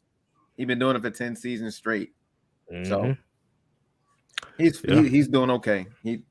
I'm kind of glad we didn't give up no sacks yesterday, so that's good. Right. Yeah, I think from what NFL.com said, I think they got him around 14 or 15.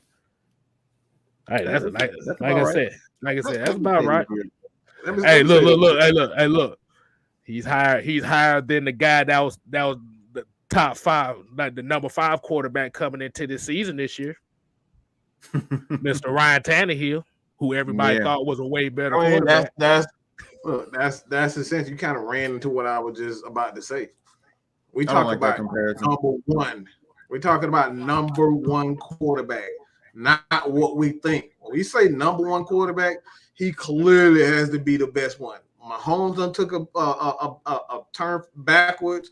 Lamar is backwards, like Tom Brady, Kyler Murray, as far as their numbers is concerned. Numbers-wise, they look like they're the number 1. But when you look at everything that they have around them, it's like no quarterback has separated themselves from the bunch. Everybody is like I said, you can look at Tom Brady. Tom Brady literally has 2 good running backs in Rojo and Leonard Fournette. All right? I don't even have to go into the wide receivers that he got. He got one of the best play callers of all time, a good defense. Kyler Murray has one of the best defenses in the damn league, a great pass rusher. I can go on and on and on. Which quarterback has separated himself? I don't think one quarterback this year has separated himself from the bunch. Right.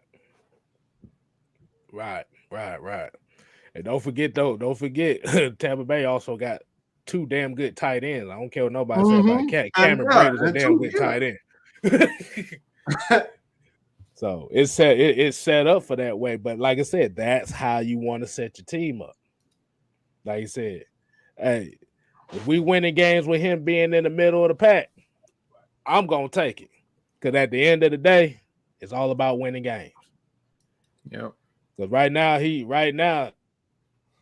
got more passing yards than I think he's up there. I know he got 3,100 passing yards, which is up there right now. Mm-hmm. Which doesn't seem like it, but it's up there in that top 10 echelon. Now you may say, okay, well he's 6 and 7. Hey, hold on, Prove It here gave a good point right here. Yeah, I just said that. Matt Ryan gets flat for dinking and dunking, but Brady is the GOAT for dinking. Gets praised for dinking and dunking. That's what I'm talking about. But like I said, that also comes down to public perception. I mean, like I said, you're looking around in the industry where any guy that's a superstar or any guy who's the face of the Falcons franchise, whether it be quarterback or anything, is going to get a lot of scrutiny regardless. Michael Vick, like I said, as much as we love him, he got a lot of scrutiny too. Sure did. He got a lot of scrutiny. Like I said, he didn't do himself no better, but with him going into becoming the face of the league, that's when all the dogfight stuff started coming out. Mm-hmm. See, the difference now with Matt Ryan is he doesn't really give you something to be excited about. No. But like I said, I don't give a damn about that. Like I said, I just love the fact that this team, let me put emphasis on it. This team. Let me say it one more time. This team regardless of the record that they're doing, is playing better as a team than they've been the last 3 years. Yeah. I'm just gonna jump in there. I'm gonna jump in and come in and say, like, hey, what we been telling y'all folks, bro? What we been telling y'all good people on this joint? Just give it time and some patience. But we had 4 wins with a way better roster last year. And this year we already got 6 wins. Come on, son. Y'all can't tell me coaching don't matter. That's crazy. Exactly. It's the definition of working what you got for the minimum money that we have too. So it's doing wonders right now. So I can't complain. All right. Okay, so hold on. LT, J-Rock, since I got on, let me go ahead and ask y'all this. So, how do y'all feel about this team's transition to where if Matt Ryan doesn't get over 4,000 yards, but the team is winning, how do you feel about this team transitioning from 47, 48, 4,900 yards and not winning to possibly 36, 3,700 yards and winning games? So seeing Matt Ryan's numbers drop is what you're saying? Yeah, if his numbers drop from what we're used to, but the team is winning, and what I mean by team is winning is you see the defense playing well like they are. Because as much as the points that quote unquote giving up, I still don't see how they damn near dead last in giving up points defensively, but they not giving up big plays like they're doing. They making key stops. Like I said, they top 15 in both the run and the pass, which we haven't seen in 3 years.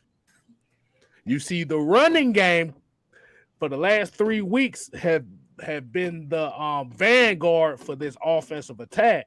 How do you feel? How y'all feel about that transition? Well, I'm gonna start off saying, listen, if Matt numbers decline and we getting wins, by all means, let the ball drop. I don't care. Because again, at the end of the day, I am a fan of the logo. I am a fan of this team. I want to see the team win. And that means Matt ain't putting up miraculous numbers, that's fine by me. Quite frankly, I would rather it be that way. He's been carrying the damn franchise since he's been here, for the most part. So if we done been watching this man go out there and throw for literally 2018, he threw for 4,900 yards, 35 touchdowns, 7 interceptions. We still didn't make the playoffs. Nope. His best statistical season as a pro. Yep.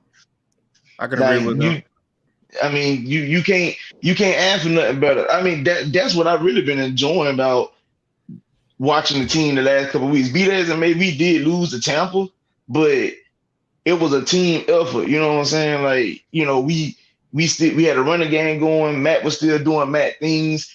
You know, the defense was trying to show up and make plays. Like I said, and we always talked about timeless stops, especially defensively. And like what we saw Sunday, it was we was getting timeless stops. You know, turnovers. You know, I could say I can give a little leeway. You know, the turnover, the fumble recovery was an unforced turnover. But with that being said, the 2 interceptions, that's us. That's all us. And no, we ain't talking about like no DeMonte Casey type stuff where you somebody tipped the pass and it fall in my hands. We talking about actually people reading the play and reacting to the play and catching the interception. I mean, like, listen, I'm gonna take that all day. I'm gonna definitely take that all day. So if that means Matt numbers decline but the wins go up, by all means, let it decline. Exactly. I don't care. I like that. I can agree with him, and I think you might be on to some Kstylzz, because now that you said that, I'm kind of remembering like when he first came in the league. I believe his first 3 seasons, he didn't really throw for that many yards, but we had a winning record, so you might be on to something there. Yeah, I don't mind him taking a step back because he's been killing it for 10 years as far as throwing for 4,000 yards with the mediocre offensive line with the mediocre defense, he's literally been carrying this team for his whole franchise. But for the past 10 years, he's been killing it, and we already know that. So he needs to take a step down. He's a veteran quarterback. As long as he can make certain passes at certain game situations, that's all that matters. Mm-hmm. And that's what I was gonna get to as well. And Triple G here said this year's schedule is a lot easier too. I'm gonna say it like this: do you realize that the one thing that killed us the last 3 to 4 years was the fact that we wasn't beating teams we were supposed to be beating? Exactly. Mm-hmm. You forgot that lacking. They got put on us against the Browns in 2018 when we went from being 1-4 to 4-4, and next thing you know, we done lost 3 games straight. Yeah. Mm-hmm. And don't forget that Buffalo game. What was it? 2018 as well. Well, Austin Hooper, they threw the interception at the end of the game. 17. That was 17 because we played the AFC East, and the only team we beat that whole year was the Jets. Yeah, because we lost to the Dolphins and the Bills back-to-back weeks. Right. And those are 2 terrible teams back then. Do you remember the aspect of the rookie quarterback being afraid of the rookie quarterback because the rookie quarterback always beat us for the last 10 years? Geno Smith in 2013, watching us go down the field, throw a game-winning touchdown to Levine Tour, and we watched Geno Smith literally walk in field goal range to get the win on Monday Night Football. Oh, y'all forgot that. Or what about Teddy Bridgewater going for 300 yards and a rushing touchdown against us? Hell, I even watched the dude I used to play basketball with at Georgia Southern named Jared McKinnon run through our defense in his rookie season. Hey, also, if y'all new to the channel, make sure y'all put some bullseyes in there. The reason why we put the bullseyes in there because you are the target for some love. Go put some bullseye in there if you're new. This is the first time tuning in. I know we should have said this earlier, but we in this good conversation right now. But yeah, that's some good talk. Yeah, like I said, remember we lost to the Lions by scoring a touchdown last year. In 44 seconds. How do you do that? That is not funny. Woo, boy. That is not funny. Hey, this man scored in 44 seconds with no timeouts. How do you do that? Hey, remember Kyler Murray? I think we played Kyler Murray his rookie year, and he went the hell off. We missed a field goal to lose that game, right? Yeah, we did. Yeah, we missed the extra point to lose that game. Yeah, that happened. Yeah, so you have to like I said. So as far as this being an easy schedule, we knew the schedule. We knew what the schedule was before the season started. So we can't use the easy schedule thing as an excuse on why we shouldn't be looking at this team with some type of excitement for what they're doing right now. But like I said, at the end of the day, y'all knew the schedule before the beginning of the season. You knew the schedule was going to be a little bit easier. Everybody thought the schedule was going to be easier. But most of these motherfuckers thought we was going to only win 4 games this year, even with the quote-unquote easy schedule.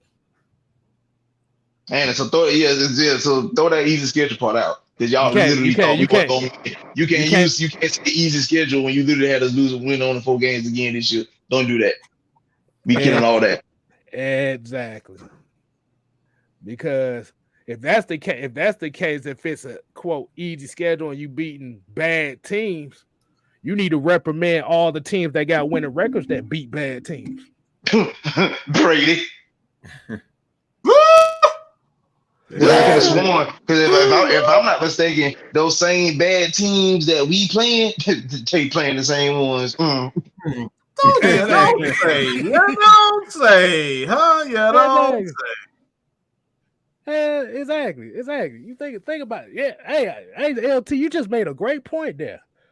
How do we get shit talked about losing to bad teams when Tampa Bay is playing the same exact teams we playing? Oh, what? Are you serious? Because when I last checked, not only did we lose to Washington, the Buccaneers did too. Really? What? Yeah, I don't say. Dun, dun, dun. You know what you just did, LT? What's that? You made it make sense. Exactly. That's That's the what we asked key for. word. We just asked people to make it make sense. He made it make sense. Exactly. Yeah. I'm just saying, people, like you can't be wishy-washy. You can't, like, this is why we be having issues with a lot of this fan base, because you will literally say something. I put it like this. I don't know. I really been trying to figure out how y'all actually make this possible. How can you make your argument and kill your argument in the same sentence? Oh Lord. I've been trying to figure that out. I've been trying to figure that out for the last year now. I don't know. Hey, Javen Ben Frank said, would y'all agree the Panthers gave us a fruit opportunity with straight up bad play calling offense? Yes, that's what you're supposed to do. You're supposed to take advantage of those opportunities. That's what that game was about. That's the main thing. That's what teams do to win. Every team gives you every opportunity.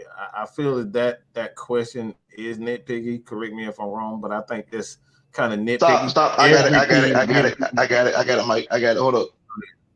What I just said, you make your argument and kill your argument in the same sentence, because you can say the same thing. You can literally say the same thing about us against Tampa in week 2. We literally shot ourselves in the foot, and that's how they ended up taking the win. Yeah, because the game was close up until it was 28-25. Mm-hmm. And if we don't get a tip pass for a pick 6, hey, come on now. Don't forget the Patriots game too. How many opportunities did we give the Patriots to beat us like that? So don't make it look like well, the Panthers messed up on offense, so that's why we actually get to do it. You can say the thing about us for several games. We messed up on offense, and that's what gave our opponents the wins. Yeah. Come on now. Don't do that. The Panthers got big issues right now. They really fired offensive coordinator Brady and thought he was the issue. Yeah. They thought on the bench. No, they made their main issue. The Carolina Panthers' main issue was the guy you built the whole team around ain't played a full season in 3 seasons. Your offensive line ain't good. Christian McCaffrey, you know that man ain't. Okay. Yeah. You brought back Cam Newton thinking he was gonna be the damn savior of your franchise after you cut him 2 years before that. And they were undefeated until they played the Cowboys this season. They started off hot. And then they said an interesting stat during that game I didn't even know. Did you know that was the 11th straight loss for Cam Newton in a Carolina Panther uniform? Ooh. Yeah, I did see that. Wow. Exactly. I ain't know that. That's wild. Right. But that's crazy. The reason, but that's even more wild because dude ain't played in Carolina pretty much since 2018. Because remember we played them in week 2 in 2018. We won that game. But then when we rematched them later on that season, he was hurt. Right. And then he didn't play us at all in 2019 because he was hurt the whole season. And then they cut him and he went to New England. So yeah. Right. Yep. 11 straight loss as a Carolina Panther starting quarterback. And for all you Ryan haters out there, let me explain something to you. As much as things change, it still remains the same. The guy that y'all believe that could come here and save this franchise, he came and beat the QB that you got right now. Oh. And don't say he had a better team neither. Don't. Because I could give you the rundown. We swept them in his rookie season. We split in 2013. They swept us we split in 2012. They swept us in 2013. We split in 2014. We split. Matter of fact, we gave them they only lost until the Super Bowl in 2015. We swept them in 2016. 3 in 2017, and he played us one game in 2018, and we won that game. And we won that game. So do the math. They said Cam Newton only had 3 winning seasons as a starting quarterback. Ooh. It is getting a little bit annoying because like today, That's crazy. They said it during the live broadcast. He ain't lying because you gotta look at it. The year, the 2014, our whole division had a losing record. Yep. I don't know what y'all about to do. But y'all working. We almost won a division with a 79 record. 79 record. Come on, dog. That tells a lot too. Yeah. But like it's go ahead, Mike. I want to do something real quick because I typically don't do this, but I'm gonna do it anyway. But I just got a comment, and I just want to say this to everybody. All right. Well, these are the types of comments that I get. Okay. Hold on. Let me get the comment out so we can read the rest of it. Cause this looks like one of those whatever dude name is type comments again. All right, let's see. Lou Hammer producer and Mike, you're just yelling and going off. Your love for Matt Ryan has clouded your judgment. You lack objectivity. You're not impartial. Ryan is the best in our history, ultimately professional, but he's declining, and you need drastic help when you're declining. We can't get proper help when you're making big money to constantly underperform year after year. Are you kidding me? I almost said something on this live. Are you kidding me? I gotta get this. The reason why I said I had to get this is because I want y'all to look into my eyes and tell me what it is you see. Well, you is not boom, those in harmony. Hey, look. But the reason why I put this up is because literally everything that you just said is exactly what we've been saying all this fucking time. Right? Year after year, he has not had the help. And you literally, LT, Yes, sir. killed you. You made a point and killed your point all in one. Bro. I'm going on mute. You try to tell me that my love for Ryan is clouding my judgment. You literally just killed you made my point. These are the things we talk about. Okay? He does need help. It doesn't matter if you're declining or you're on top of the world. You're going to need. Aaron Rodgers is a perfect example of that. He's one of the greatest of all time, but he has not done anything since winning a Super Bowl. The dude is 0-5 since he's been there. 0-4, 0-5 in NFC championships ever since. So you're right. You do need help. One of them lost. Oh. Okay, I'm sorry. Hold on. Like that, you guys can take it, but this is the stuff they're talking about. I'm a hypocrite, or I got clouded judgment for saying that Ryan needs help, and then you try to, in the same comment, tell me that he is in decline. It doesn't matter if you are in decline or you're not. Every quarterback needs help. This is why Tom Brady took his ass to Tampa. He needs help. So can I ask this question? I was getting ready to that. If your love for Matt is clouding your judgment, would that make his hate for Matt clouding his judgment? I'm going on mute. Message. No. Question. Go ahead, J-Rod. Before I get into this. Exactly what Mike said. Why do you think Tom Brady left the Patriots? He was crying because he's saying, I don't have no weapons. He had Edelman, and then who was the other one? Amendola. Gronk was retired. He didn't have anybody. That's why he kept crying, I want weapons. Why do you think he went to wherever he went? A team that was pure ass and asked for everybody he could ask for. He got him. Now look what he's doing.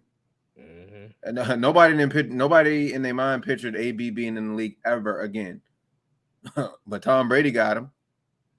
Same Gronk thing with down Gronk. there. Oh snap! I seen Gronk on freaking WrestleMania, and all of a sudden, 2 months he back in the league. I'm like, what the hell?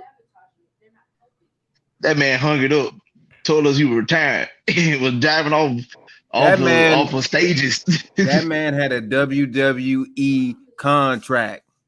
Yeah, he was at WrestleMania talking. And then 3 months later, he back in the league. He was Tampa. hosting WrestleMania. Like, what is this, man? At Tampa. He back at Tampa. That man Brady literally got like spoiled. Mm-hmm. Literally got spoiled.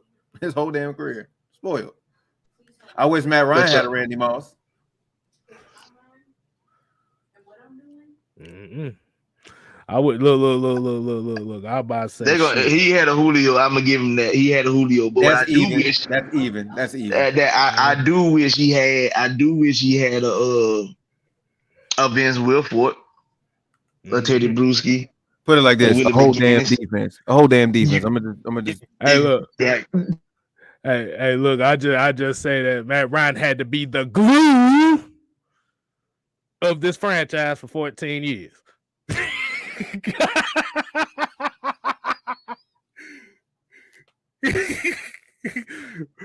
Right, looking like what the hell did I have to do that for?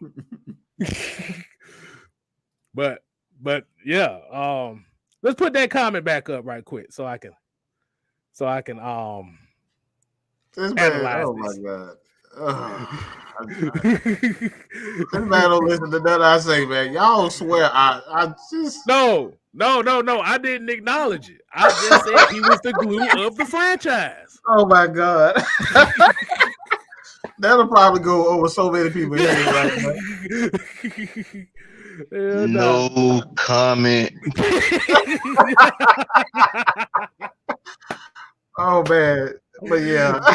But let's go ahead and look back at this concept. You're yelling and going off. Your love for Matt Ryan has clouded your judgment and lack objectivity, and you're not impartial. So basically what he's going off is saying is we don't shit on Matt Ryan with that first sentence right there. We don't shit on him enough. I mean, what do you want me to say? Like my thing is, what do you want me to say that I'm not saying? Right. Do you want me to say he sucks? Do you want me to say isn't the same player that he once was? Like obviously he's not the same quarterback he was at 28 or 30. That's obvious. So I don't think I have to. This game is about team. This is not tennis.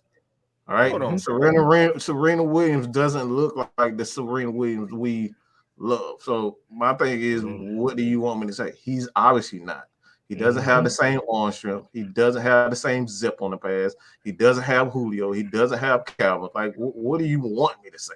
He never ran fast. So it's like what is it that you want me to see? To say? I don't get it. Like that's my whole thing. What do you guys want us to say? Like that's my thing. They want us to say we want a quarterback that'll run for 1,000 yards every year. But I don't understand how can you say all this stuff about Matt, but you could say the same thing for Brady and everybody else. But the first thing you say is, "Whoa, they got win." Like, but dude, it's a team game. All three phases have to be successful for you to get a championship. So you can't sit and say, "Well, Matt declining at 36, but you thinking Brady playing top 10 at 44." That don't make sense. And look, on top of this too, he's saying that he constantly underperforms year after year. I think this season right here is probably the only season you can actually arguably that he's probably underperformed. What other damn season has he been declining? Where on the stat sheets does it show that? This is literally the year that he's underperformed. Yeah, what are you like? What? And it's a new offense. And you got to put in context of the underperforming part. Look at what all we got to go through. Right. Exactly. Like, come on now, really? Right. So so going by that first sentence, you lack objectivity and not impartial. Yeah, that's just basically saying that we don't talk shit about Matt Ryan enough. But it's very interesting that basically his whole his whole comment was about Matt Ryan. And I told Smart Ride this, the guy showed a comment before. I said, so out of a whole 2.5 hour stream when we talking about the whole team. The whole team.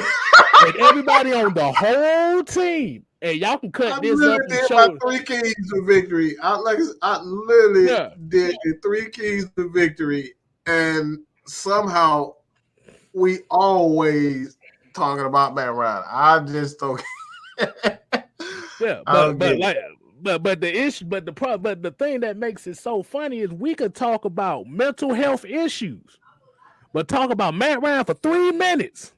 Right. All of a sudden, now it's like I said, out of a 2.5 hour stream and a 10 to 15 minute segment talking about Matt Ryan. That's the only thing you see.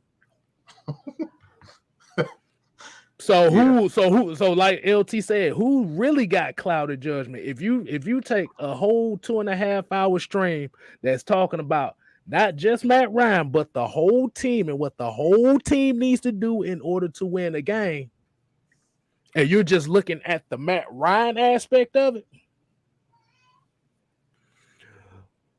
So who really Ray Charles? Who really Ray Charles out here? Exactly. What's good, Twisted? What's good, Twitch? Shout out to Twisted Torch TV. Like I said, give him some prayers. He's doing better right now. Like I said, he glad to see he's in here. Let's look at the second sentence. We doing something different here at AFN. We breaking down comments here, sentence by sentence. Ryan is the best in our history and the ultimate professional, but he's declining, and we need the drastic help when you're declining. But you said he sucks. Why would you get help for a quarterback that sucks that you want gone? Because for one thing, if you're saying that he sucks, you don't say you need to get him help. First thing you say is we need to get him out of here. But you admitted that this team that he needs help, just like what LT said before. You killed your argument before. You made an argument and killed it in the same sentence. We ain't even finished the whole comment yet. He already killed it. That's why I went straight at the bottom. I was like, nothing else at the top makes sense. That's why I went straight at the bottom. Let me say this. He said a key word. He said a key word in there. Objectivity. All right. Do you know what the definition of objectivity is? All right. It's not influenced by personal feelings or opinions. So basically what that means in layman's terms is that you're basically given permission to look at his stats because stats don't have feelings. All right. So based on the numbers, this is a game. All right. It's a game. So my personal feelings is out the door. So this is the reason why we say, look at the numbers. The numbers don't have feelings. Okay. And the numbers state that he's one of the greatest that NFL game has ever seen. So the word that you use is objective. Okay. Okay, so it's funny that that word objectivity was used, and like you said, the definition of it. So he's telling you're not being objective. Yeah, we already know you're not being objective because you don't like Ryan. You want him gone. You feel like he don't have it anymore, whatever the case may be. So I usually say the irony, but I'm gonna start calling it the bronze kneecap. For folks around my age, they probably don't know what I'm talking about. The bronze kneecap. I love that show. That show crazy. Yeah. We're gonna start calling that the bronze kneecap because I mean, really. Okay, exactly. All right, so he said another word here that got me interested in this second sentence. He said Ryan is the best in our history and is the ultimate professional. Do you know what that key word means for the ultimate professional in layman's term? That means he's boring. He's lame. That's basically what he just right. said. He's boring, he's lame, and we need some excitement. That's what that and I'm just going off the tone that he's using in this comment. That's basically what he's saying. He's boring and he's lame, and we need somebody exciting. Okay, so let's get to the last sentence, and this is what J-Rock broke down. We can't get you proper help when you're making big money to constantly underperform year after year. Where? Do you forget about the other contracts that were paid that absolutely destroyed this franchise too? You remember the $55 million to 2 left guards that couldn't play worth a damn? Do you remember a corner that was ranked dead last in the league that got a $40 million contract? Do you know about 2 safeties that was absolute boo-boo that we had to pay for the last year and a half? And I'm talking about KZ and Ricardo Allen. Do you also remember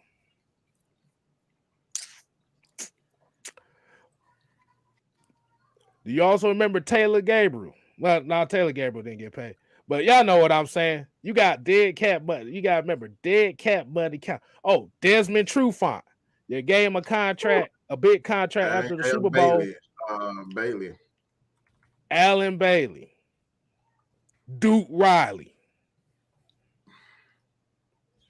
Like I said, even though, yes, he's making a lot of money, but you got to realize the reason why he's making a lot of money too is because he restructured his he restructured his contract twice. Well, since he got the new one, he did it twice because he did it this offseason and he did it a couple years ago. His restructures got Julio paid his money. He wanted to keep Julio here, so he took a pay cut. If you don't know what a restructure means, it means it's taking money that you make in that year and pushing it later in the contract so you can open up cap space to either sign players or sign draft classes. And he did it twice. So that's why he's making a lot of money. Nobody said anything about this with Kirk Cousins, Matthew Stafford, Jimmy Garoppolo about all this money. But for some reason, Matt Ryan's money is the only one that comes up to everybody else that have actually made more than him. I got a question. So those QBs that you named, what have they done in this league? Jimmy Garoppolo held a clipboard for Tom Brady for 4 seasons. Very facts. He had 1 run to the Super Bowl, and he's only played in 35 games since going to San Francisco. This is Matt Stafford's first taste of success in his career since 2009. I'm gonna say 16 because that was their last playoff appearance. I'm gonna say overall, just when Calvin Johnson was on the damn team. Right. Valid. Right. You are absolutely correct, J-Rock. Ever since he retired early, it's been who's gonna fill in the big roles for that guy? Don't forget. Hey, look, don't forget that Lions had a good defense too. Y'all remember Ndamukong Suh and Nick Farley in the middle? Oh yeah, for several years. Y'all remember? And they ended up getting Van Den Bosch for a while. You remember Van Den Bosch? You remember Dre Bly? You remember Kyle Van Noy? Steven Toller? I definitely remember Dre Bly. That joke. So they had I like to pick off Matt Ryan, but get stripped by Ryder White twice. Yep. Terrible. I know that name. How you do that 2 years straight? You literally did it. You literally did it in San Francisco, and turn around and did it again the very next year to Georgia. I'm like, bro, how that happened twice? Showboating, like really, all in the same play. Like you got too excited. You weren't even that far. Exactly. So about Jared Goff and Carson Wentz, they literally, y'all seen the cap hits them teams had to take to get rid of those too. Mm-hmm. I just want to say this again because I don't think people are understanding this. But the cap ain't 30. The cap ain't like $50 million. The cap is 182 this year. So Matt Ryan is not keeping all the money for himself. So y'all need to, when they sign a contract, okay, it's a yearly contract. Just because the contract says $150 million doesn't mean he's making $150 million in that 1 year or every year. All right. Mm-hmm. It's a year-to-year contract. He's making $30 million out of $182 million. Each team is designated. All right. So I want to make that clear. He's not making $100 million. Okay. Because for whatever reason, it seems like a lot of people are thinking that he's not making. So in reality, in their mindset, he's making $500 million a year. That's pretty much it.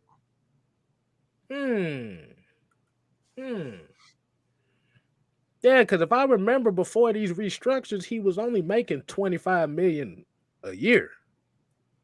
And like you said, plus the bonuses, which makes it 30. So he wasn't making that much compared to a lot of the quarterbacks. It's only the fact that he restructured is why his number done ballooned like it is.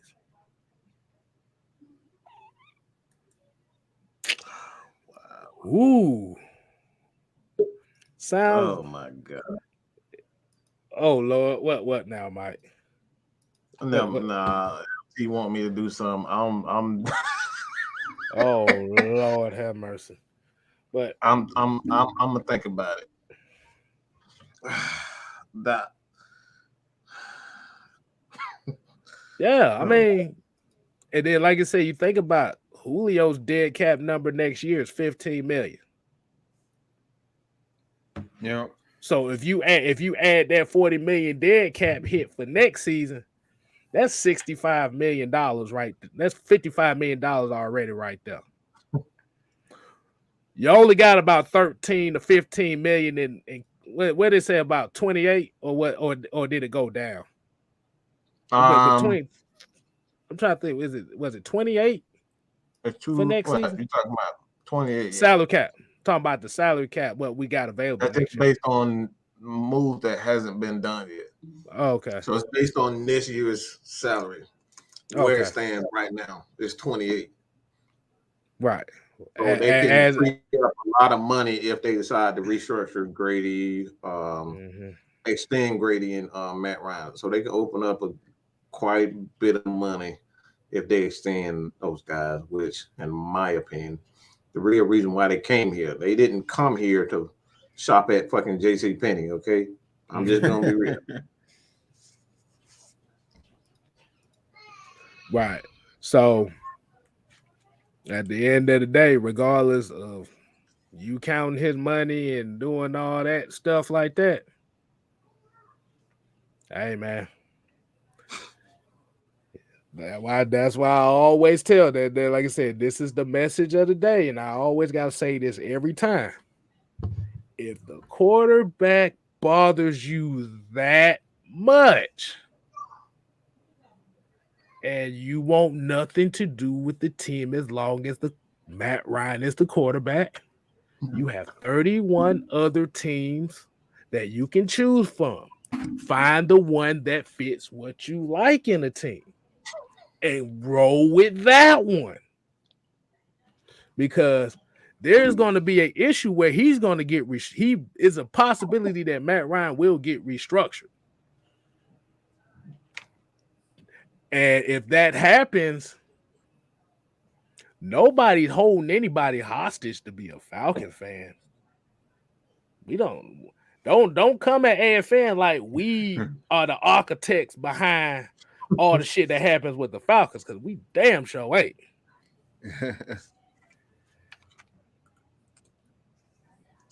I just want to say ain't nothing wrong with shopping at JCPenney's. Hey, look, they got some good men's Think I won't rock no duck heads. You must be fooling.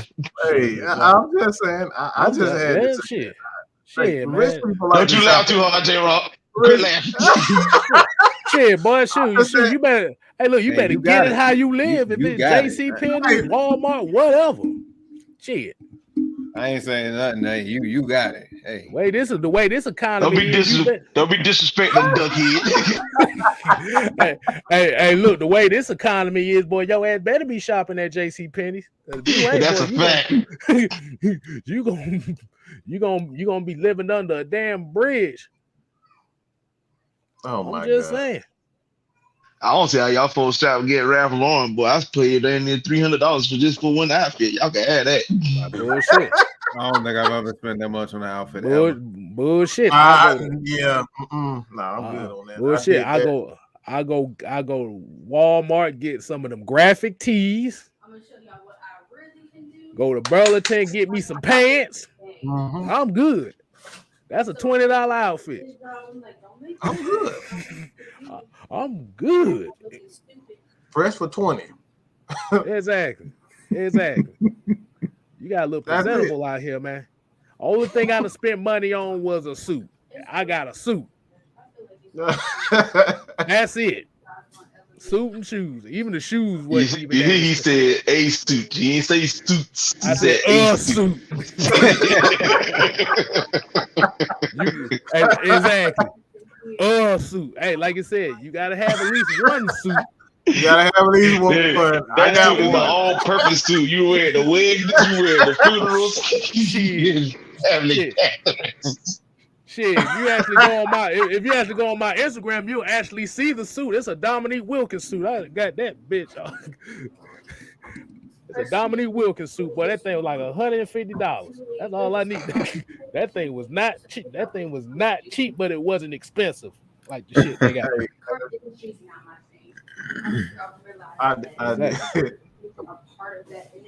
So I got a question for y'all. What y'all think? I mean, y'all probably covered it earlier, but like, what y'all think about next week? Because I really said that next week's game is really I mean, every game is important from here on out, but I really putting a lot of emphasis on this game against San Francisco. I mean, what are y'all thoughts on that? We're gonna go in detail tomorrow. We'll get into it tomorrow. We'll get more into it tomorrow. But I'll say one thing about it is this is a very emotional game for the true Falcon fans because it's just one of those I want to just stick it to Kyle Shanahan for the bullshit type of game right there. Agreed. So it's just like I said, it's gonna be interesting, but we'll definitely tackle that tomorrow though. We still holding on to this victory here right now. I'm loving it. You know what I'm saying? Just I'm about to give a big shout out to our offensive line, man. Watching them boys dominate yesterday, man. Exactly. I was very proud of that line, especially Mayfield. Like Mayfield on a lot of plays, like he was out for blood, and I love that. Like that man was out there, like he was out for blood the whole game. That's how look. That I mean, this the time of year where you got to be out for blood. If you ain't out for blood this time of the year, boy, you can't make that run. Not at all. But I'm ready for this game for San Fran. Mm-hmm. I just hope that we can capitalize on. I don't know why we don't win in these certain situation games where teams have a lot of injuries, because they have a lot of injuries. I think Fred Warner just went out yesterday. That's one of their key linebackers. So it's just like we just need to take advantage of the matchups. We just need to explode on them, like really. And they also got Alex Mack over there. You know, he used to play for us. That guy, that veteran. So, Exactly. But we're gonna go ahead and wind it down for the night. Like I said, once again, y'all got a whole bunch of different stuff today. We done broke down comments. We done Had a new song for the week, and like I said, we just saw Jimi Hendrix at the beginning. Like I said, we done broke down comments. Hey, at the end of the day, man, the real Falcon fans stand up regardless, and that's what we've been showing y'all. So definitely appreciate LT, bestly appreciate J-Rock. Appreciate y'all having me. As well as Mad Mike, of course. Man, I'm glad y'all had me. Hey man, you good, man. So definitely make sure y'all follow them on their social media handles and stuff like that. They're gonna go ahead and they're gonna tell you what their social medias is. All right, brothers, go ahead and get your plug on. You can follow me on Twitter at wordplay_kid26. I have stepped into a prestigious category today. I am one of the 800 plus people. Don't be a hater your whole life. Don't be a hater. Don't be mad because I have officially have the Atlanta Falcons official Twitter page following me. So yes, I am going to gloat. I am in the prestigious category. You are beneath me. So I'm not hating on that at all. I like that. Appreciate it. Not hating on that. All right. What you got for him, J-Rock? Appreciate y'all for having me as usual. Follow that Discord, follow that Twitch. Just come and have some fun in the Discord. We chat all day long. During the game, after the game, before the game. The whole Discord be having a pregame, after the show. They be having all that during the game, all emotions. But even when the game is not on, we talk about other stuff too. So come join. Follow us on Twitch. We have made it past the 50 follower mark, but we're trying to go way up on the follower number. So follow that. We're currently at 57 right now. But just keep checking in, keep dropping the views on there. We're trying to get that up. We're trying to get some emojis on the Twitch side. So show some love to that. I'm going to drop it in the chat in just a few. But that's all I got. Somebody tell Maggie that this is my time. Nobody ain't came to see you, Otis. Ain't nobody came to see you, Otis. Yo. You can't get black folk nothing, boy. You are absolutely right. You are absolutely right. Y'all crazy, man. Y'all asses is crazy. But Mike can tell you he was on the call with me earlier. You should have heard how excited I was on that phone early today. Boy, you better be glad you ain't have a flip phone. You be like, hey man, I got on that shit. Yo. Oh my god. Oh man. And I raced to the phone like, I told y'all I'm gonna get the boys to follow me. And then they just click on it. But yeah, definitely appreciate it. Like you said, y'all make sure y'all continue to follow Atlanta Falcon Nation on Twitch, on YouTube here. Hey, we are on Spotify and Apple Podcast as well. I just uploaded something. So Not definitely check out those platforms. Atlanta Falcon Nation is almost at 2,000. I repeat, we're almost at 2,000, which is definitely an accomplishment as well as far as being a channel that from the public perception outside of the subscribers and fans we do have, we are pretty much hated in the Atlanta Falcons space. I like that. We should keep that going. Hate to see it. But we're hated I would quote an Eminem bar, but it's a little too explicit. Yeah. So we're hated in Atlanta Falcons. You don't give a damn. Casual fan space. If you don't give a damn, I don't give up. That's all I say. So we love it and continue to do it because you ain't doing nothing but making us better. And also follow your boy 6-Man Kstylzz. Boy on the road to 600. I don't know if I get shadow banned and subscribes or something, but it almost seems like I'm up and down every day. I either get 2 subscribes one day, lose 3, then the next day gain 1, then lose 2, then gain 6. I'm like, boy, good Lord, boy, these boys are undecided. Somebody playing. Stop playing. Somebody playing with your boy, man. And that man Hurricane Chris out here. Every time he lose 1, he bounce back with 2. Exactly. So it's all love then and there. And hey, y'all make sure y'all tune in tomorrow for the Heavy Hitter Show. I repeat, we will be talking about the Falcon 49er matchup. No more Carolina Panthers matchup talk. I know that man ain't just trying to flex them little arms over there.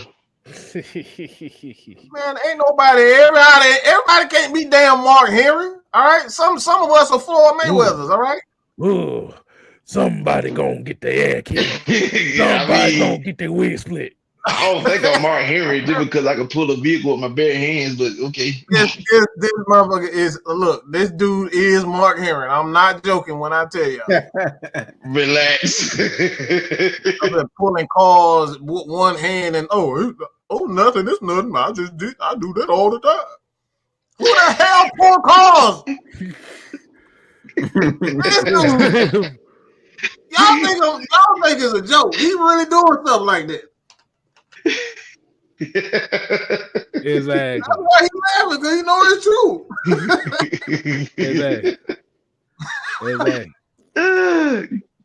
Exactly. And just like Miss Maggie T here said, man, y'all make sure y'all donate to the Atlanta Falcon Nation Cash App. Best definitely support.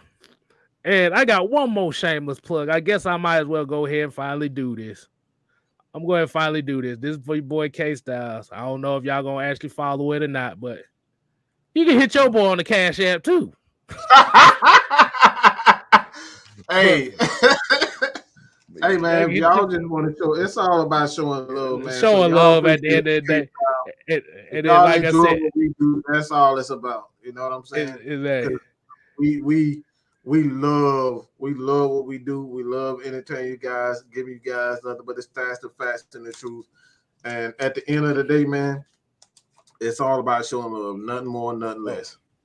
Oh, and also shout out to Aries Johnson for hitting the Atlanta Falcon Nation Cash App. Definitely appreciate that.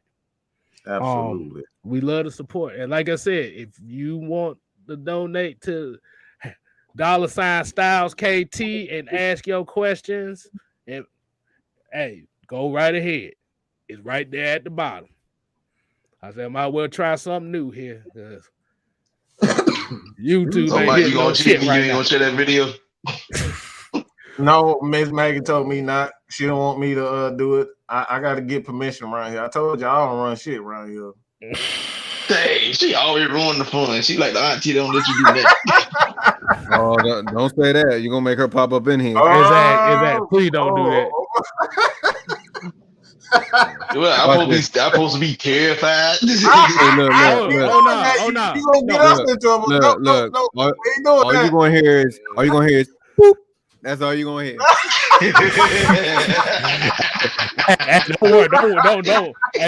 Don't worry. Kstylzz, check anime right quick. I know she watching. Look. Like eat the cake anime. Yeah. But that been Maggie T though. Like I said, y'all definitely showing everybody some love around here. Like I said, y'all make sure y'all tune in for Heavy Hitters tomorrow at 8 p.m. Hey. Oh, see, there you go. Oh God.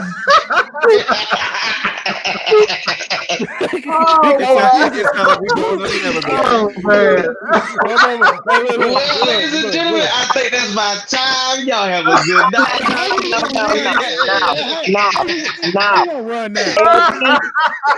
LP, let's go. Hush. Everybody hush on this panel right about now. I want LP. I want LT. Hey, look. Let's go. Watch this. I'm gonna leave y'all two in the elevator. I'm go, bro. This is your fight. I don't want no more of this.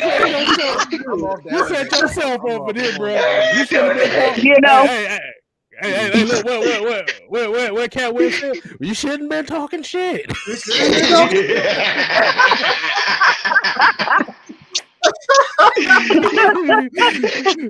Oh, No. What Will Smith doing the Fresh Prince? Mama, no.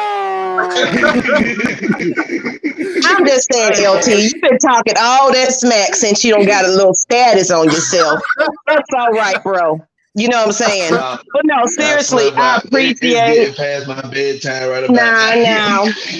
But no, I appreciate all of y'all. Congratulations on your, Atlanta Falcons following you. That's a big honor, because it's rare for that to happen. So for that to happen means something. So congratulations to you. Everybody else, I'm just in the back. I'm chilling with my son in the back, in my clothes, naked. And all that kind of stuff. I ain't trying to be here. Every day. I'm in the back. Y'all two calling me up. I'm sick of it. What's going on here? I'm just saying. Y'all awakening somebody that trying to be in the cut somewhere in the back. I ain't trying to be on here every day. I mean, listen, you talking about being naked and stuff. Like, I ain't telling nobody that my titties out. So you don't see me all going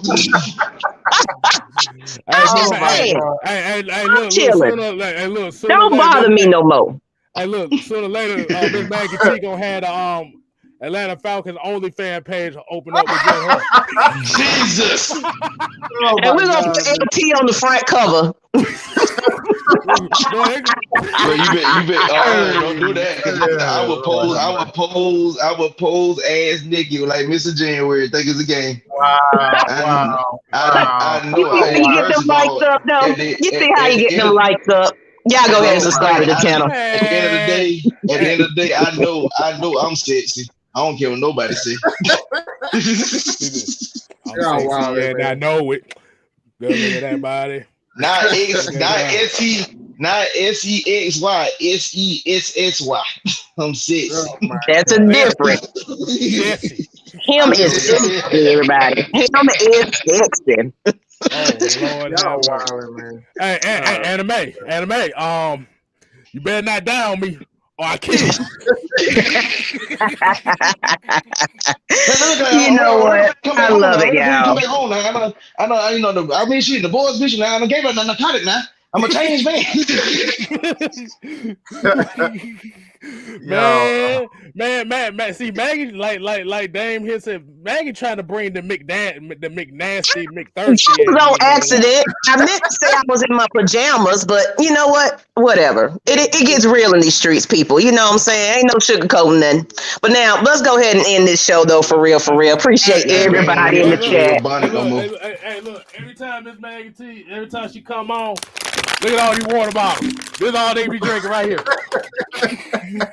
And I got my niece in the back. Your child in here with music. Go on, Kylie. Lord. That's why I'm in the back half the time. You said Charlie ain't never music. Shoot, y'all don't know about Charlie now. I'm talking about she got the music. I said Kylie, his daughter. Oh. Kstylzz daughter. She got music. You when you wear them suspenders and you wear your pants up to your waist. I'm like, go on, girl. Let me show you what Big Willie do. But you don't know about Charlie. You don't know about Charlie. Hey, y'all, look. Hey, y'all know what Charlie Earl do here. Hold on, y'all. Y'all see J-Rock's face, though? Really? You see what Charlie Earl do here? Hey, here you go. Where you go? J-Rock, like, what the hell is going on? What is going on here? Hey, y'all be seeing Charlie Earl with the pants up like this. Hey, go ahead, girl. Exactly. Come here, girl. That's my baby. That's that dance right there, baby girl. That's that baby in the day now. Like when you see me when I pop that pill, girl, you gonna call me Charlie Earl. You gonna call. I got that pill, man. I got about 4 hours before I give you this little medicine. So you earned it. That man be in the club. Ain't nothing wrong with Sugar Daddy, Mr. Earl. You know, ain't nothing wrong with that, Earl. What you got going on? Tyler be in the club. Tyler be in the club with some gators on. Tyler be in the club with some gators on, some slacks. So about this Monday Night Football game here. You ain't gonna disrespect Tyler. Tyler has been in these streets for a long time. Hey, look, hey, Leo You said, sound like a Colin. I seen you with your Rico Suave self out there, you know. That wasn't Tyler moments right there. And everything, you know. That man trying to get. Let me tell you something. I had on that juke too. That juke, that old school cannon.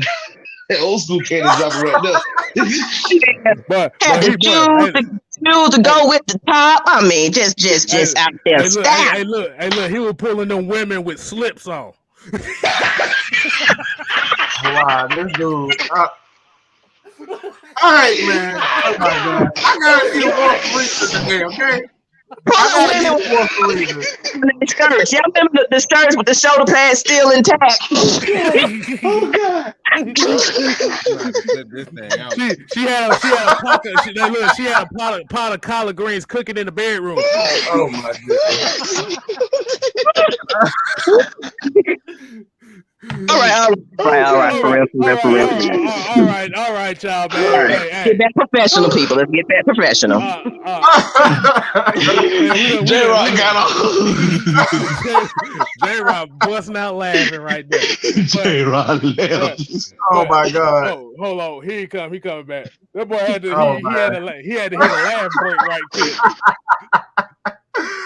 Oh man! Hey, like I said, this is one of the main reasons why we say, boy, y'all better watch these shows to the end, boy. You don't know what the hell we gonna say and what the hell we gonna do. But here at AFN, like we always say, like I said, continue to support. We here at AFN. We ain't here to play. We here to stay.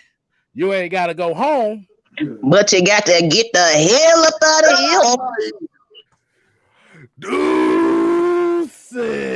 Hold on, let me do it one more time. No, Charlie Earl said, "I'm about to go get me a Philly tonight." See what we don't start it.